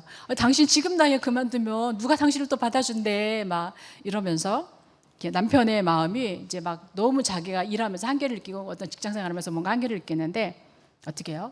더 이제 남편한테 무거운 마음을 주는 거죠. 이렇게 힘들다는 마음. 그러니까 남편의 어떤 상대방이 어렵고 힘들고 갈등이 될 때 뭔가 그거를 가까운 사람이 나누고 싶은데 그런 걸 우리는 잘 몰라요, 사실은요. 그런 상태에서 뭐예요? 그냥 정답을 얘기해 주려고 어떻게든지. 그게 아니라 이쪽으로 와야 돼. 이런 것들을 얘기해 주는데 분분하죠. 저도 아이들에게 그런 걸 굉장히 많이 했더라고요. 어떻게든지 그냥 바른 거, 좋은 거, 또 하나님의 기준을 또 알아가면서는 그 하나님의 기준을 같이 데리고 쫓아가려고 그렇게 많이 했더라고요. 아이들이 어떻게 느끼고 어떤 생각을 하고 있는지 이런 부분들은 너무 제가 무지했더라고요. 이런 부분들이. 그래서 어떤 부분을 보면은 항상 뭐예요? 죄책감도 들고 이런 게 참 많이 있었던 것 같아요. 이제 뭐 아빠, 엄마의 특징이 있더라고요. 자녀들에 대해서. 자녀가 문제를 일으키잖아요. 아빠의 특징은 여러 가지가 있는데 가장 큰 특징은 어떤 무관심이래요. 뭔가 이제 그게 막 그걸 대면하기가 너무 무서운 거야. 우리 아이가 정말 이런 문제하면 어떡하지? 대면하는 게 무서운 거야. 그러니까 그냥 적당히 그냥 큰 문제 없는데 뭐 그러면서 그냥 적당히 거리를 두는 무관심 이런 특징이 있대요. 근데 엄마는 죄책감을 많이 느낀대요. 아이가 문제가 생기면 내가 뭘 잘못해서 그런가? 우리 부부가 뭘 잘못해서 그런가? 어떤 죄책감이 생긴다든지 아니면은 뭐 이렇게 어떤 걱정 이런 부분들이 많이 갖게 된다 그러더라고요. 어떤 두려움, 걱정 이런 부분들을. 그래서 이렇게 말하려는 핵심은 어떤 이 아까 그 자녀나 그 배우자의 말하려는 핵심은 이렇게 힘들다는 마음을 같이 나누고 싶었던 거예요. 힘들 때 그걸 나누면서 공감해주면 그 마음이 그 짐이 확 덜어지잖아요. 제가 커가지고 제가 이건 정말 나중에 이런 걸 좀 저도 깨달았어요. 그래서 제가 언제는 이제 남편한테 이런 걸 나누고 싶은 거죠. 제가 어떤 예를 들면 어떤 실수한 얘기, 어떤 마음에 어떤 짐이 있는 거, 특별해서 실수한 얘기, 그런 어떤 하나님하고 관계에서 풀었지만은 이런 부분에 남편과 좀 나누고 싶으면서 공감을 받고 싶을 때가 있는 거죠.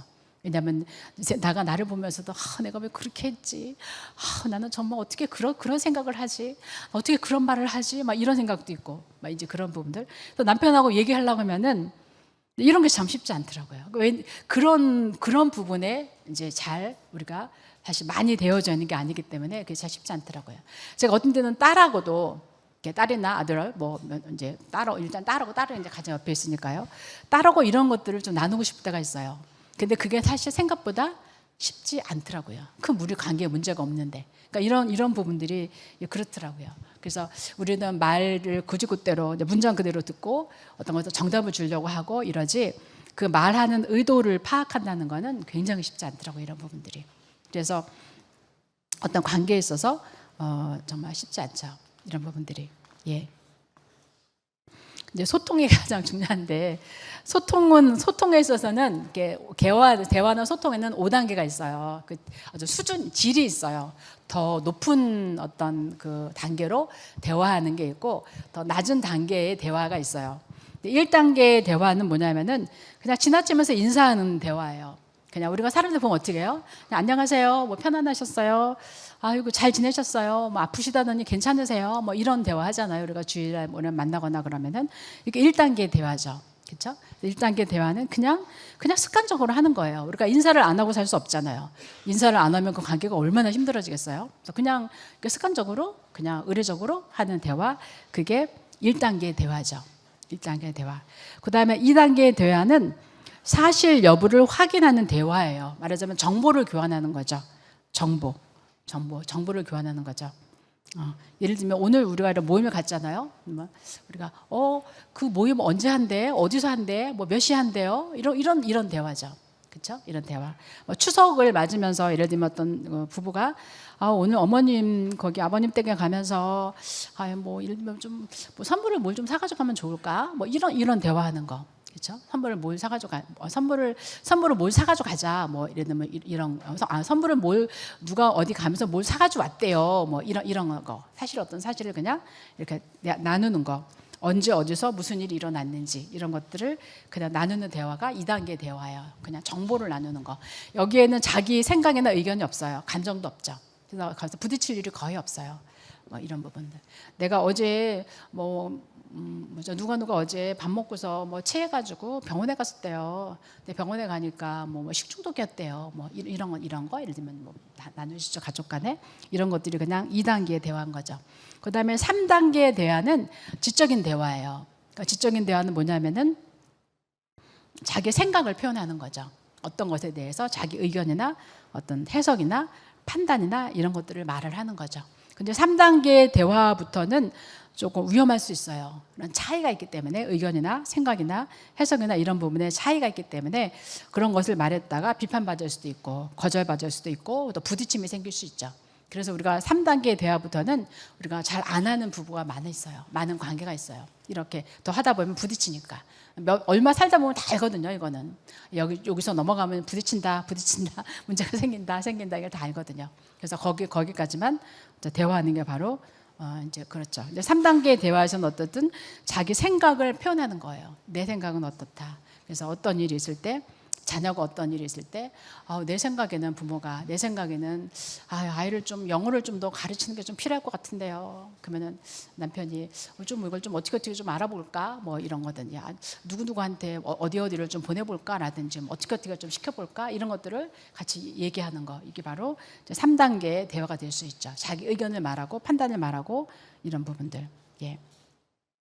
4단계의 대화는 좀 더 깊어지는 대화인데요. 4단계의 대화는 감성적인 대화예요. 감정까지 표현하는 대화죠. 이거는 좀 더 굉장히 친밀한 관계죠. 그래서 내가 어떻게 느끼는지를 이렇게 말하고 상대방이 어떻게 느끼는지를 이렇게 들어주는 그런 대화죠. 그래서 감정을 이렇게 나누는 단계인데, 내 마음이 상했어요. 뭐 실망했어요. 오늘은 나는 슬퍼요. 나는 오늘 뭐 좀 짜증이 나요. 나는 오늘 스트레스가 있어요. 나는 오늘 마음이 우울해. 뭐 어떤 일이 있어서 마음이 우울해요. 나는 오늘 좀 어떤 일이 있어가지고, 어떤 사람과 어떤 관계에 어떤 일이 있어가지고, 난 지금 뭐 화가 나고 있어.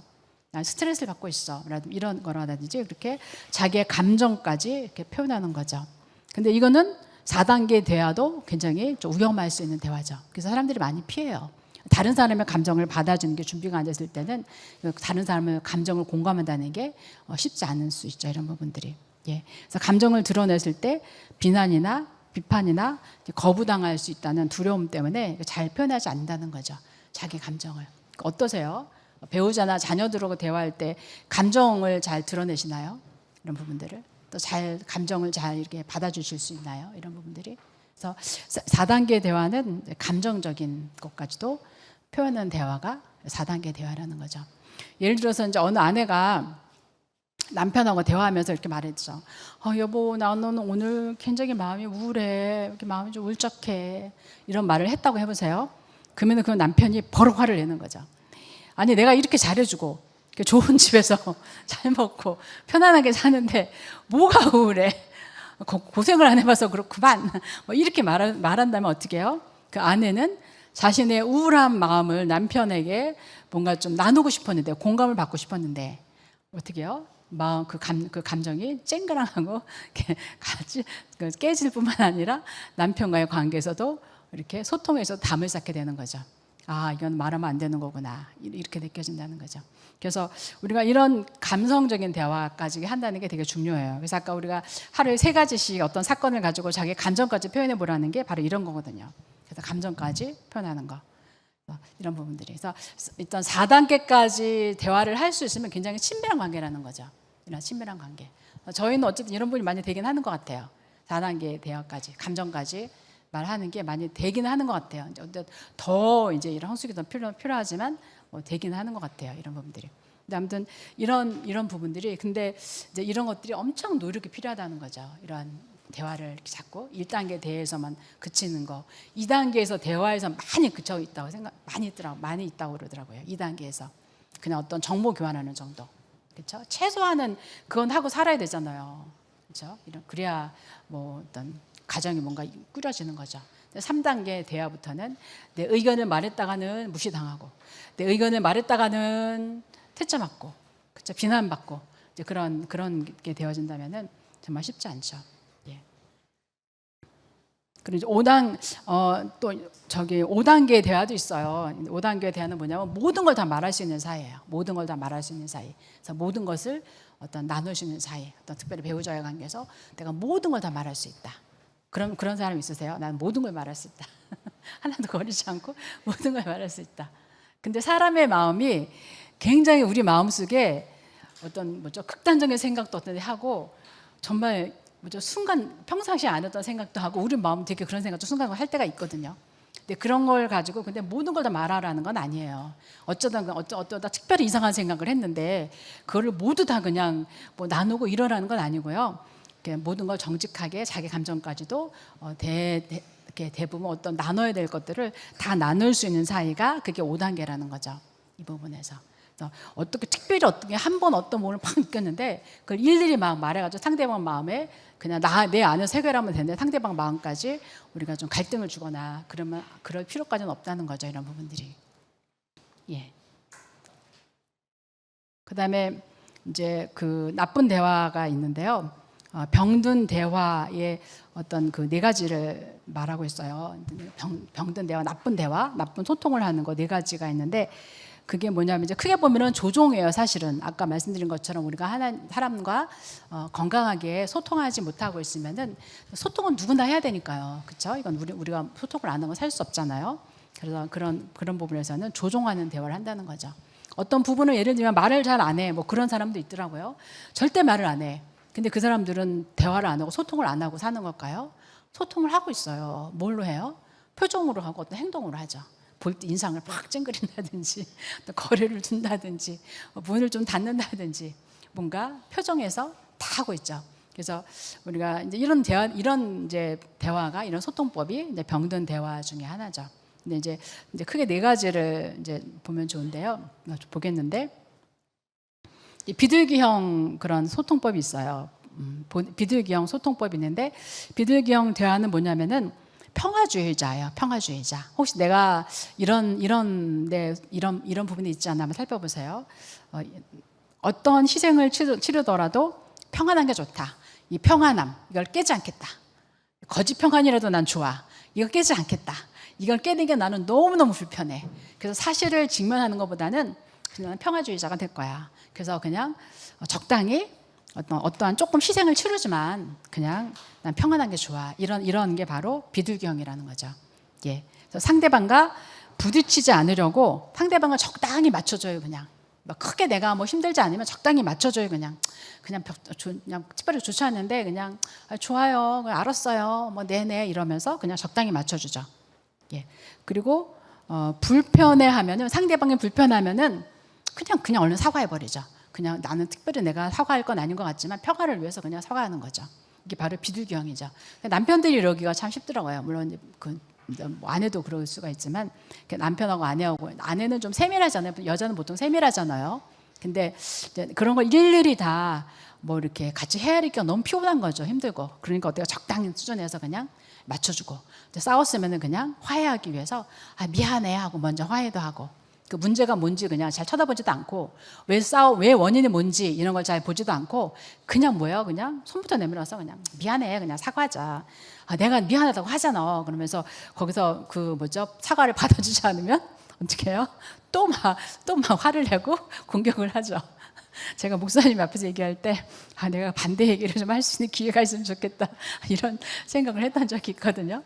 처음에 남편이 이런 거 하면서 자기는 굉장히 좋은 사람처럼 얘기하더라고요. 싸움은 내가 먼저 화해하고 나는 우리 아내는 삐지고 끝이 장렬하고 뒤끝이 있고 사실 그게 맞는 말이긴 한데 억울한 부분도 있더라고요. 사실 어느 게 다 완전한 건 아니지만 원인을 알고 그거를 조금이라도 건드리지 않고 어떻게 이게 싸우는 어떤 보람이 없잖아요. 사실 부부싸움을 하느냐 안 하느냐 하는 게 좋으냐 나쁘냐 물론 안 하고 살 수 있으면 너무 좋죠. 안 하고 친밀하게 살 수 있으면. 저는 근데 부부싸움을 안 하면서 전혀 안 하는 부부가 절대 친밀해질 수 없다고 생각하는 사람이에요. 왜냐하면 우리는 서로 다르거든요. 이거는 그 사람의 성품이 좋아. 그 사람은 좀 인격적이야. 그 사람은 성실해. 이거하고 다른 거예요. 서로 다르기 때문에. 생각 자체가 다르고 느낌을 다르게 갖고 좋아하는 선호도가 다르고 나는 이걸 하고 싶은데 이걸 하잖아요. 그 마음이 상하죠. 그냥 그걸 뭐 어떻게 적당히 따라간다는 게 너무 힘들잖아요. 그러니까 싸우게 되죠. 근데 싸우면은 잘 싸워야 돼요. 잘 싸우는 게 너무 필요하더라고요. 싸우면은 우리는 싸웠어. 그 관계 그때는 좀 힘들었지만 싸우고 나서 관계가 좀 더 호전됐어. 어떻게 남편을 더 이해하게 됐어. 어떻게 관계를 더 잘 맺을지 배웠어. 이게 너무 중요하다는 거죠. 그냥 싸우고 났는데 상처뿐이야. 이런 싸움은 싸우시면 안 돼요. 절대 안 돼요. 이런 싸움은. 싸우고 나서 배워야 돼요. 상대방에 대해서 알려고 하고 이런 것 때문에 부딪히는구나. 이런 부분을 어떻게 해나가야 되지 하고 자기 자신에서 그거를 자꾸 찾아보고 또 상대방도 찾아보고 상대방을 알려고 하는 거죠. 저런 기질이 있구나.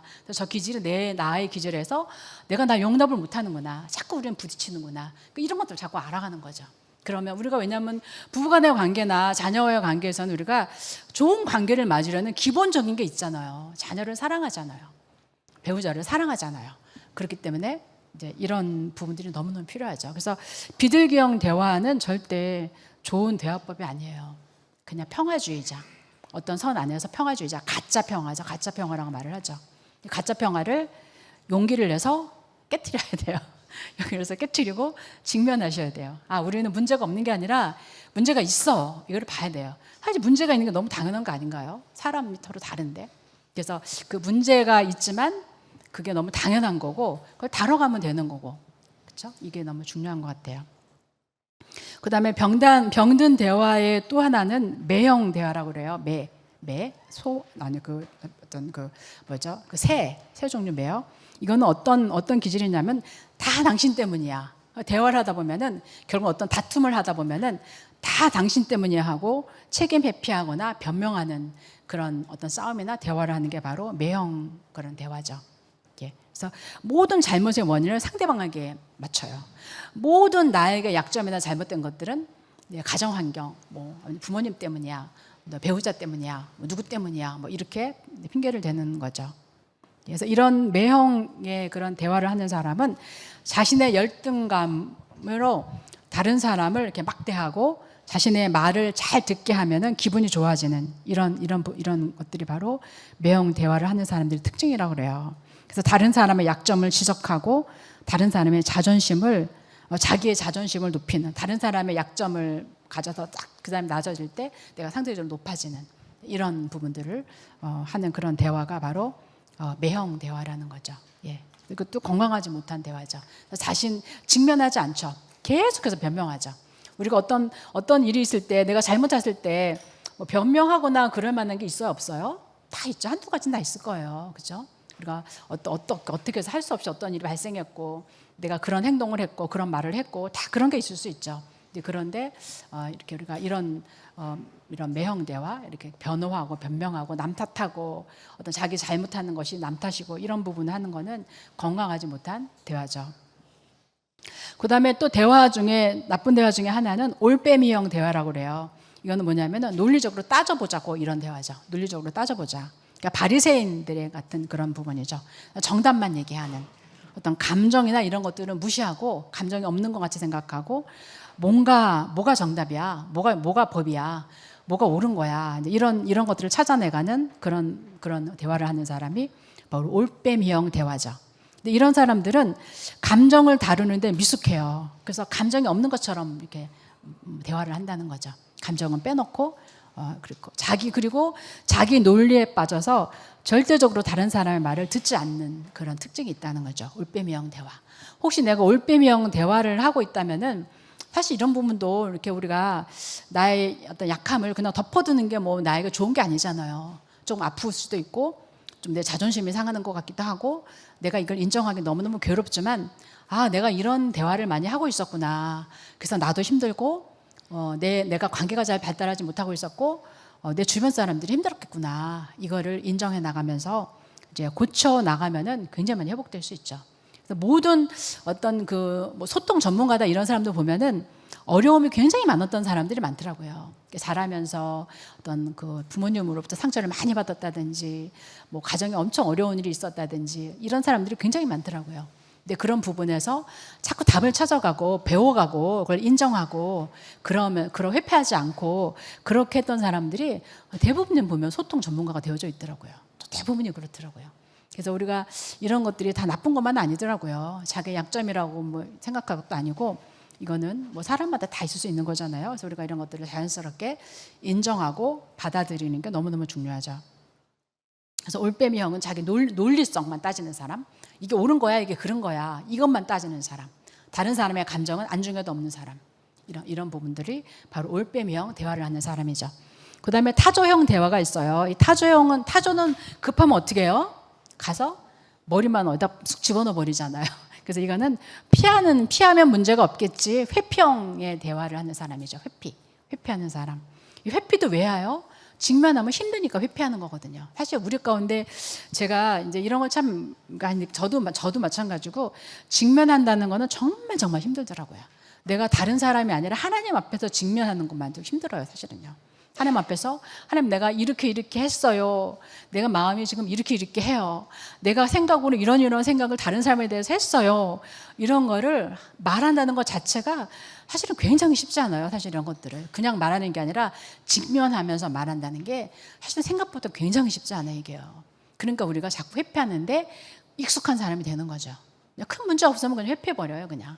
그죠? 왜 긁어서 부스럼 만들어 그냥 이렇게 이 정도면 되는 거지, 이렇게 생각하기가 쉽다는 거죠.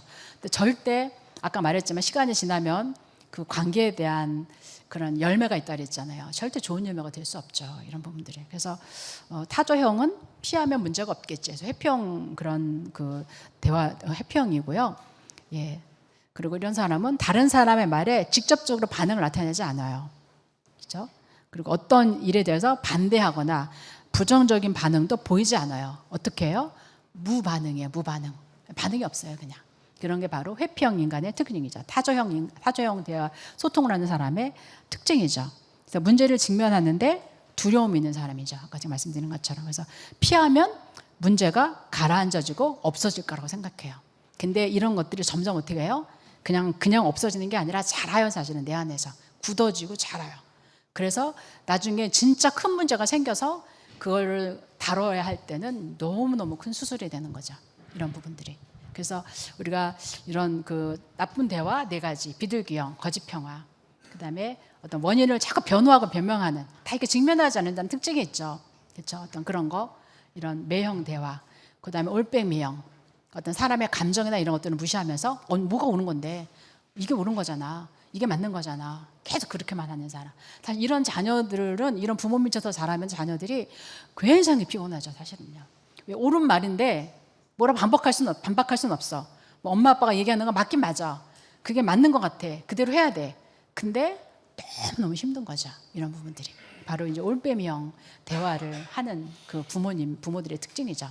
자녀에게 어떤 감정이나 사랑이나 이런 거 줄 줄 모르고 그냥 온전한 거, 바른 거, 그냥, 그렇죠? 이런 훈계, 맨날 이런 부분에 하는 거 굉장히 피곤하죠.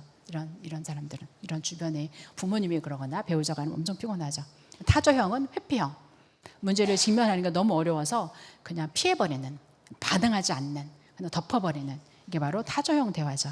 이런 부분을 우리가 굉장히 많이 하더라고요. 사실 부분적으로 많이 섞여서 굉장히 많이 해요. 그러니까 우리는 누구와 관계를 맺는다는 데 있어서 두려움이 참 많은 것 같아요. 이런 부분들이 직면한다는 것에 대해서 뭔가를 그래서 그냥 대충 하려는 이런 부분들을 많이 하게 되는 것 같아요. 근데 이제 말씀드린 것처럼 우리가 바르게, 정직하게, 건강하게 소통하지 못하면 조종하는 대화를 하게 된다는 거죠. 아까 말한 것처럼 회피하고, 그냥 조금만 뭐라고 하면 삐져버리고, 그렇죠? 그다음에 조금만 나하고 틀리고, 그리고 뭔가 좀 힘들면 침묵해 입을 닫아버리고, 이게 다 어떤 그 조종하는 어떤 그런 건강하지 못한 그런 소통법이죠, 그렇죠? 그리고 남의 그냥 적당히 비율을 맞추면서 그냥 어떤 관계를 그냥 해 나가는, 그다음에 강압적인 자세, 또 고집스러운 자세, 이런 것들이 다 어떤 조종하는 거죠. 고집을 피워가지고 그 사람의 고집이 무서워서 한 번 고집 피우면 꺾을 수가 없어. 그래서 어떻게 해요? 그냥 할 수 없이 그냥 져주는 거죠. 이런 것들이 바로 조종하는 대화죠. 근데 조종하는 대화를 상대방이 계속하면은 그 주변 사람들은 굉장히 피곤하죠. 너무 피곤하죠. 그렇죠? 그냥 그런 부분에서.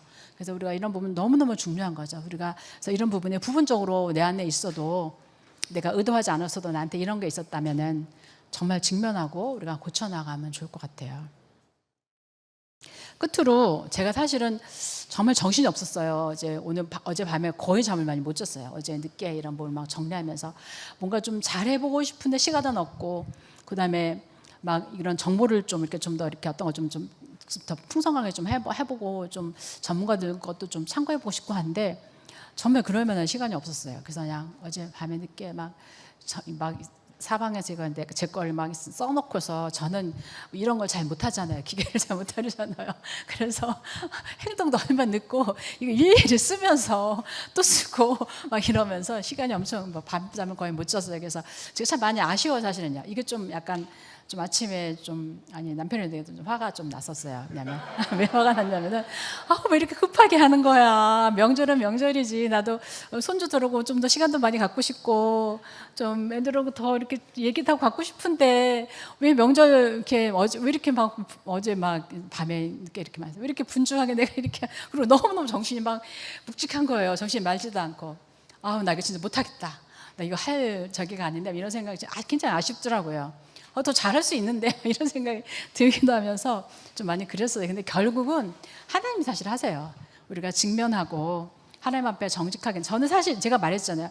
전혀 몰랐어요. 소통에 대해서 생각도 안 해보고 친밀한 관계를 노력도 별로 안 해봤어요. 그냥 기본적으로 부모님이 이제 기본적으로 가자. 부모님들 많이 그러잖아요. 저희 엄마 아버지도 저기 기본적으로 잘 해주셨고 사랑해 주신 편이고, 또 엄마 아버지 관계도 저희는 큰 문제는 없었던 것 같고, 크게 막 다투거나 그런 거 잘 많이 못 봤고, 그냥 또 부분적으로 좀 어려움이 있었지만 잘할 때 아버지 사업이나 이런 것 때문에 저희 오남매 학교 다니면서 학교에서 좀 힘들고 이런 부분가 좀 있어서 저는 그런 부분을 삭제를 좀 받긴 했지만 가정 안에서 그냥 아주 큰 문제는 없었어요. 그래서 저는 관계에 대해서 제가 노력을 한다든지 친구들 관계도 크게 노력 안 했던 것 같아요. 그냥 주변에 있는 애들하고 적당히 그냥 이렇게 지내면서 이렇게 지내고 더 애들하고 어떻게 관계를 맺어보려고 하지도 않았었고, 그냥 그렇게 그냥 했던 것 같아요. 그냥 직장 생활 하면서도 그냥 내 범위 안에서 그냥 사람들과 크게 부딪히지 않고 내 할 일 하니까 내 할 일을 하는 정도 하면 부딪힐 일 없더라고요. 그냥. 그렇죠? 근데 깊게 소통까지는 못할지라도 이제 그렇게 그냥 별로 그런 거 잘 몰랐었어요. 근데 이제 하나님의 인격체시라는 것에 대해서 더 실제적으로 정말 제가 알았거든요. 잘 몰랐는데 어렴풋이 알았죠. 근데 그 실제적으로 알고 인격체신 하나님을 만나고 제가 그러면서부터 보니까 신앙이 이게 아니고 이거구나. 하나님을 전존재로 생각하는 거고, 그냥 적당히 어떤 일을 최선을 다해서 하는 게 아니라 하나님의 뜻대로 살아야 되고, 하나님의 뜻도 알아야 되고, 하나님의 뜻을 알아야 되고, 이런 것들이 갈등이 생기기 시작하는 거죠. 근데 그게 한 번 실을 빼서 이렇게 빼는데 처음에는 조그만 것 같은데 이게 끝이 없더라고요. 이게 끝이 없어요. 지금도 끝이 없어요. 이게 그만큼 하나님은 크시고, 나는 내 생각대로 살아왔고, 내 기준에서 내 옳은 대로 살아왔고, 내 편견대로 살아왔고, 그냥 이렇게 살아왔더라고요. 다른 사람을 잘 이해하지도 못하고 공감하지도 못하면서 그냥 큰 문제 없으면 싸우지 않으면 그냥 잘 사는 건가 보다. 내가 다른 사람한테 피해 안 주면 잘 하는 건가 보다. 그냥 부모님 말씀에 그냥 잘 따르고, 학교에서 선생님 말 잘 따르면, 교회에 그냥 규칙을 잘 지키고 어떤 교회의 어떤 부분들을 잘 나가서 봉사하면 그냥 잘 하는 건가 보다 생각을 하고 살았다는 거죠. 그러니까 이게 그냥 하나님 이런 것들을 정말 가르쳐 가시는데 어마어마하더라고요. 근데 중요한 거는 그런 부분들을 조정하면서 살아가는 법을 해보니까 제 삶이 엄청나게 풍성해지더라고요. 제 마음에 진짜 어떤 기쁨이 있고 행복이 뭔지 알고, 어떤 배우자를 통해서 기쁨을 알게 되고, 어떤 자녀를 통해서 기쁨을 알게 되고, 이런 걸 점점 누리는 걸 알게 되더라고요. 그 남편과의 관계에서도 처음에는 그냥 그냥 처음에 이렇게 만나면 호르몬이 나온대잖아요. 그냥 자동적으로 나온대잖아요. 그게 좀 오래 갔던 것 같아요. 저 같은 경우는. 그래서 정말 오래 갔던 것 같아요. 그러니까 남편이 좋고, 그냥 만나면 좋고, 또 헤어져 있으면 보고 싶고, 정말 이렇게 많이 살았던 것 같아요. 남편과 관계에서. 그래서 저는 우리 부부는 완전한 줄 알았어요. 그런 것이 제 마음에 항상 있었기 때문에. 근데 살고서 10년, 15년 지나면서부터 다른 것이 불편해지기 시작하더라고요.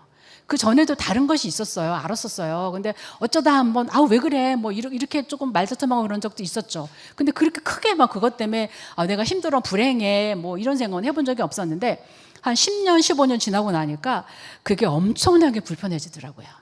내가 어떤 말을, 내 표현을 하는 데서도 엄청나게 불편하고, 내 표현을 잘 안 되고, 또 이게 굉장히 불편하더라고요. 그래서 이제 그때부터 이제 이런 것들을 또 본격적으로 다루기 시작했는데, 쉽지 않은 부분이지만 직면하는 것 자체가 쉽지 않거든요. 진짜 쉽지 않아요. 근데 그런 걸 해가면서 제 마음에 진짜 어떤 평안, 어떤 배우자에 대한 어떤 배우자의 관계에서 어떤 기쁨, 행복함, 이런 것들을 이제 실제적으로 알아가기 시작하는 게 이게 정말 무엇과도 바꿀 수 없는 거더라고요. 그래서 우리가 이런 관계는 정말 해 나가야 된다는 생각이 들어요. 예. 한 가지만 더 제가 잠깐 말하고, 다른 것도 있었는데 지금 제가 보니까 놓치고 온 게 많이 있는 것 같아요. 근데 이제 시간은 그렇고, 좋은 관계를 맺기 위해서 우리가 버려야 될 7가지가 있는데, 제가 이게 참 많이 공감이 가더라고요. 자세한 건 아니고 다 이해할 수 있는 단어예요. 좋은 우리가 관계를 맺기 위해서 어떤 그런 부부 관계, 또 자녀의 관계, 부모님과 관계에서 좋은 관계를 맺기 위해서 내가 버려야 될 7가지, 우리가 버려야 될 7가지를 잠깐 나누고 싶은데요. 첫 번째는 자기중심성이에요. 자기중심성. 우리 자기중심성은 우리는 그냥 가만히 있으면 자기중심성이 우리는 있어요. 우리의 모든 세포가 자기중심성으로 되어져 있어요, 사실. 그래서 모든 것을 자기 입장에서 생각하죠. 모든 것을. 그래서 상대방을 힘들게 하죠. 자기 입장을 생각하니까 다른 사람을 배려할 여유가 없어요. 다른 사람을 어떤 배려하고 생각해 볼 어떤 그런 것이 없죠. 그런 공간이 없죠. 그래서 자기 중심성, 자기 입장을 생각하는 것들에서 우리가 자꾸 버려야 돼요. 그래서 상대방을 자꾸 생각하고 상대방의 입장을 자꾸 이렇게 이해해 보려는 훈련이 되게 필요해요. 그래서 우리가 아까 이제 3가지씩 이렇게 대화를 해보자, 감정까지 표현해보자 그랬잖아요. 이런 것들이 굉장히 좋은 기회예요. 내 아내는, 내 남편은 저렇게 생각하는구나. 저런 일이 있을 때 저런 감정을 갖는구나. 나 같으면 저런 감정을 갖지 않았을 텐데 저런 감정을 갖네. 그걸 그냥 이해해주고 공감해주는 이런 것들을 가지면서 자기 중심성에서 벗어날 수 있게 되는 거죠. 그렇죠? 다른 사람 이해하고 타인을 생각할 수 있는 기회를 우리가 얻게 되죠. 이런 부분들에서도 굉장히 중요하죠. 이런 부분들이. 그다음에 둘째는 어떤 고집을 버려야 돼요. 내가 고집이 있다고 말을 듣는다면 그 부분에서 엄청나게 싸우셔야 돼요. 어떤 분이 그런 말을 하더라고요. 특별히 우리나라 한국 사람의 주님과의 관계에서 우리는 사실 많이 다뤄진 분이 많이 있을 거라고 많이 있다는 생각이 들어요. 저는 우리 교회에서는. 근데 40대, 50대의 남자분들 특별히 고집불통인 사람이 되게 많다, 이런 얘기 많이 하더라고요. 40대에서 50대 고집들이 그래서 얼굴이 그냥 붉고 그냥 얼굴이 표정이 막 그렇고 그냥 표정이 막 무뚝뚝하고 고집스러운 이런 부분들, 유연성이 없는 이런 부분들, 다른 사람의 의견에 대해서 받아줄 여유가 없는 이런 고집스러움, 이런 것들도 버려야 된다는 거죠. 고집은 엄청난 자기 확신이에요, 사실. 이런 부분들은 굉장히 대화를 할, 비집고 들어갈 구멍이 없죠. 고집스러운 사람들에서는. 정말 소통을 막는 거죠. 그 다음에 셋째는 좋은 관계를 맺기 위해서는 피해의식을 없애야 돼요. 억울함을 풀으셔야 돼요. 우리가 살아가면서 피해를 입은 것들이 누구나 다 있을 거예요. 1가지, 2가지, 3가지. 그렇죠? 의도하지 않고도 피해의식이 다 있죠. 근데 이런 피해의식에서 우리가 벗어나야 돼요. 피해의식에 있으면은, 그런 억울함에 빠져 있으면은 자꾸 그 기준에서, 그 틀에서 우리가 듣고 말하게 되어져요. 그래서 바르게 해석하는 게 자꾸 굽어져요. 이게 굉장히 중요해요. 피해는 남한테 내가 피해를 받은 거거든요. 나는 피해자예요. 가해자가 아니에요. 가해자가 해결을 해야 되는데 가해자는 해결을 못 해요. 누가 해야 돼요? 내가 해야 돼요. 왜냐하면 내 상처이기 때문에, 내 피해이기 때문에. 그 사람이 알고 해주면 너무 좋죠. 근데 못할 경우에 내가 해야 된다는 거죠. 내가 안 하면 어떻게 돼요? 나는 피해 의식이 있는 사람으로 계속 살아가게 돼요. 피해 의식. 그래서 어떤 자리에서 계속 피해 의식으로 자꾸 이렇게 끌려가요. 그래서 어떤 부분에서 해석하는데 자꾸 오류가 생기고, 또 내 마음에 거절감도 생기고, 또 자꾸 어떤 것들을 말을 했을 때 자꾸 다르게 듣고, 다르게 생각하고, 다르게 느끼게 되죠. 이런 게 깊어지면은 굉장히 위험하게 되어져요, 사실. 그래서 우리가 피해를 입은 거는 제가 이렇게 더 말하냐면 피해이기 때문에 내가 피해를 입은 거기 때문에 우리는 이거는 누가 나를 치료해 줘야지. 나는 이렇게 좀 화를 내도 괜찮아. 나는 좀 억울함을 가져도 괜찮아. 나는 좀 원망을 해도 괜찮아. 나는 이런 부분에서 좀 이렇게 자꾸 되씹고 하고 걔도 괜찮아. 뭐 이렇게 생각할 수 있어요. 근데 그건 자기가 죽는 길이에요, 사실은. 그래서 어떤 피해 의식이나 이런 억울함에 대해서 내가 하나님 앞에서 풀어야 돼요. 하나님 앞에서 풀어야 되죠. 그래서 내가 내 마음이 그런 부분에서 그런 것들을 그런 짐에서 띄어버려야 돼요. 그 끈을 잘라버려야 돼요. 자유롭게. 그래서 우리가 그래야 소통을 건강하게 할 수 있게 되는 거죠. 그 다음에 좋은 관계를 맺기 위해서 버려야 될 것 하나는 무력감이죠. 무력감도 우리 가운데 굉장히 많이 올 수 있어요. 순간적으로. 사람은 다 이런 무력감에 빠질 수 있잖아요. 저도 무력감에 빠진 적 있어요. 뭔가 한계를 느끼면 무력감에 빠지기도 하고, 무력감보다도 어떨 때는 뭔가 무력감 비슷한 거, 뭔가 마음이 우울함에 빠지기도 하고, 저는 이런 것 좀 많이 있었던 것 같아요. 마음이 울적하고 뭔가 좀 이렇게 막 이런 부분들. 옛날에 제가 어릴 때 우울한 감정은 굉장히 치밀했었거든요. 정서가 어떤 울적함이 이런 것들을 굉장히 그런 것들을 방치하고 많이 있었던 것 같아요. 그런 책과 그런 뭐 노래와 이런 부분들을 많이 제가 접했었거든요. 그리고 세상이 뭔가 그렇게 보이는 눈으로 보기도 하고 잘 알지도 못하면서 저희 조그만 눈으로 세상을 다 판단하고 세상을 정의를 내리고 이제 그런 게 있었죠.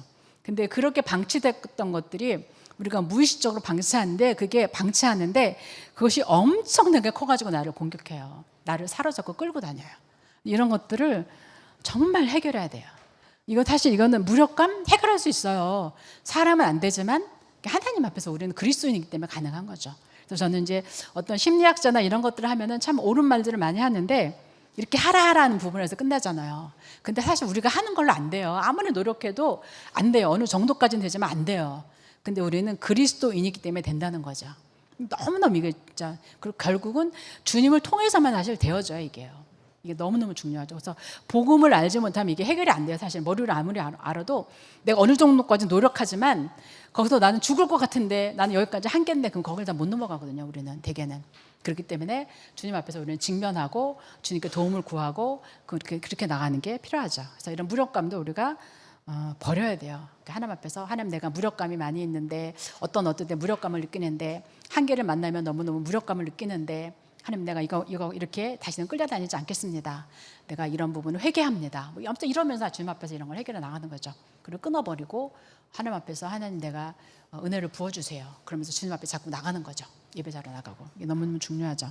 그 다음에 좋은 관계를 맺기 위해서 버려야 할 또 한 가지는 사람을 무시하는 거예요. 무시하는 거예요. 그냥 이렇게 조금만 그래도 그냥 무시해버려. 이렇게 그 사람을 그냥 이렇게 신중하게 보지 않냐고 존중하지 못하고 사람의 말을 조심해서 듣지 않고 경청하지 않고 그냥 무시하는 거, 무관심한 거 이런 거 버리셔야 돼요. 특별히 이제 이런 건 나쁘게 생각하지 않고 이렇게 남자들은 한 번에 두 가지를 잘 못한다고 그래요. 그래서 만약에 자기가 좋아하는 어떤 뭐 운동 경기를 막 보고 있다든지 자기가 좋아하는 어떤 일을 하고 있다든지 그러면은 옆에서 어떤 일이 일어나도 그걸 잘 못 본다고 그래요. 그때 아내가 어떤 중요한 말을 하면 어때요? 잘 못 듣는다는 거죠. 이게 일반적으로 뭐 남자들의 특징이라고 하더라고요. 근데 내가 그거를 인정하지만 그래도 그런 부분을 노력을 하셔야 돼요. 만약에 내가 그렇다면은 아내가 말하는데 잘 듣지를 못한다든지 이렇게 막 경청을 못하고 있다든지 이런 것들을 얘기를 들으면 사실 자기한테 없으니까 더 많이 노력을 해야 되죠. 좋은 관계를 갖기 위해서. 그래서 이런 것들을 남을 대해서 무시하는 거, 나도 모르게 무시하는 거, 잘 경청하지 않는 거, 배려하지 않는 자세, 존중하지 않는 자세 이런 것들에서 버려야 되고요. 그다음에 좋은 관계를 맺기 위해서 버려야 할 또 한 가지는 화라는 거죠. 분노가 있다면 그걸 버리셔야 돼요. 분노. 우리가 걱정이 있거나 불안하거나 그러면 화가 날 때가 있죠. 뭔가 잘 내가 책임감 있게 하려고 이러면 가장으로서 내가 가정에 책임감을 가지려고 뭔가 잘 해보고 싶어. 근데 그런 부분에서 한계를 느껴. 잘 안 돼. 근데 그런 부분에서 가족들이 하나 이해도 못해. 내 아내도 그걸 이해를 못해. 우리 자녀들도 그걸 이해를 못해. 내가 이 부분을 얼마나 책임감을 가지고 끙끙거리면서 지금 노력하고 있는데 그 이해를 못해. 그럼 어떻게 돼요? 화가 나버리죠. 그러니까 이런 것들이 다 분노로 쌓여지죠. 그런 걸 조정하지 못하면. 자연스러울 수 있어요. 그런 화가 날 수 있죠. 근데 그런 것들을 우리는 다룰 수 있어야 된다는 거죠. 그렇죠? 어떻게 나누고 다루고 이런 것들을 해야 된다는 거죠. 그래서 한 사람이 끙끙대고 열심히 일을 하고 있는데 그 주변 사람들 그걸 몰라주잖아요. 그럼 사실 이게 시간이 지나면 그게 분노로 될 수 있어요. 제가 외갓집에 이제 어릴 때 좀 갔었어요. 인천이었는데 외갓집에 가면 할아버지가 항상 일을 많이 하세요. 할아버지가 그냥 계속 할아버지는 일만 하는 것만 봤어요. 계속 볕단을 가지고 이거 뭐 쓸기도 하시고 뭐 일하는 사람 한 사람은 같이 뭐 어디로 갔다 오시고 뭐 낚아주고 어디 가시고 소를 끌고 어디 갔다 오시고 매일 일만 하세요. 뭐 집에 오면은 또 뭐 아무튼 맨날 일만 하세요. 할아버지만 일하는 것 같아요. 양손 보면. 물론 집에서 이제 다른 분도 하시긴 하지만 근데 할아버지 얼굴이 항상 표정이 없고 화가 난 표정이었었어요. 그래서 저는 어릴 때 할아버지를 보면 참 무서웠어요. 왜냐면 할아버지가 항상 이렇게 화가 난 표정을 하고 계시니까 무서웠어요. 그래서 할아버지 왜 저렇게 맨날 화가 있지? 그렇게 좀 생각도 한 것 같고 또 말을 붙여주시거나 그러지도 않고 항상 얼굴이 화가 나 있으니까 무서웠어요. 근데 나중에 집에 와서 들으니까 우리 엄마하고 저희 아버지하고 외할아버지에서 얘기하시는데 아유 그분들은 그냥 코를 베가도 가만히 있으실 분이야. 그렇게 착하고 그렇게 선하고 막 그런 분들이라고 얘기하는 걸 제가 자주 들었었거든요. 근데 내가 볼 때는 아닌데 할아버지는 정말 항상 뭐 엄청 무서운 표정을 짓고 있는데 이런 생각을 했었거든요. 근데 제가 나중에 커서 그거를 알게 됐어요. 할아버지가 혼자서 그때 일하시면서 자녀들이 그걸 잘 안 도와줬던 것 같아요. 우리 삼촌도 좀 있으셨는데 좀 거리도 있었고 우리 사촌 오빠도 거기 좀 있었는데 좀 철부지였던 것도 잘 안 하는 것 같았고 그러니까 할아버지가 혼자서 일하시잖아요. 그러니까 아마 그래서 그랬나 생각이 좀 들더라고요. 제가 그 말을 전에 이제 저희 형제들하고 나눴더니 맞아 그래서 그래 할아버지가 했잖아 혼자서 얼마나 일을 하셨는지 아니? 막 그런 얘기를 저희 오빠가 하더라고요. 그래서 이런 거 어떤 걱정이나 불안감 어떤 이런 것들 책임감 이런 것들을 나누지 못할 때 그걸 뭐예요? 분노, 화로 나한테 쌓이게 된다는 거죠. 그렇기 때문에 이런 것들을 이렇게 다루고 버리셔야 돼요. 분노 이런 것들에 대해서. 그다음에 좋은 관계를 맺기 위해서는 버려야 될 것도 마지막으로 한 가지는 의존성이라는 거죠. 의존성. 어떤 자립성이 없는 거, 의존성에 대해서 버려야 된다는 거죠. 이 의존성은 무력감이 더 커진 거예요. 내가 뭘 절대 할 수도 없어. 그래서 그냥 누구에 대해서 의존하는 관계로 되어지는 거. 이게 엄청나게 힘들죠. 이러면은 그렇죠. 남이 도움이 없이는 뭘 할 수 없는 그런 되는 거. 젊은이들이 요새 보면은 이런 무력감에 많이 빠지잖아요. 그리고 스스로 뭔가 할 수 없다는 그런 부분에 많이 빠지기도 하고 실패감도 느끼면서 근데 이런 부분에서 자꾸 일어나야 된다는 거죠. 이런 의존하려는 어떤 무력감, 심한 무력감에서 자꾸 이렇게 그런 걸 버리고 일어나야 된다는 거죠. 예. 그래서 나눴고요. 그래서 이런 부분을 오늘 나눈 관계에 대해서 제가 좀 소통해서 잠깐 부분적으로 좀 나눴는데요. 하나님이 더 비춰주시기를 좀 바라고 또 하나는 이렇게 정말 하나님 앞에서 이렇게 다윗이 말한 것처럼 주님 저를 비춰주세요. 저를 하나님의 빛으로 비춰주세요. 제가 더 잘 알고 싶어요. 이런 마음을 가지고 나머지 시간들을 좀 보내시고요.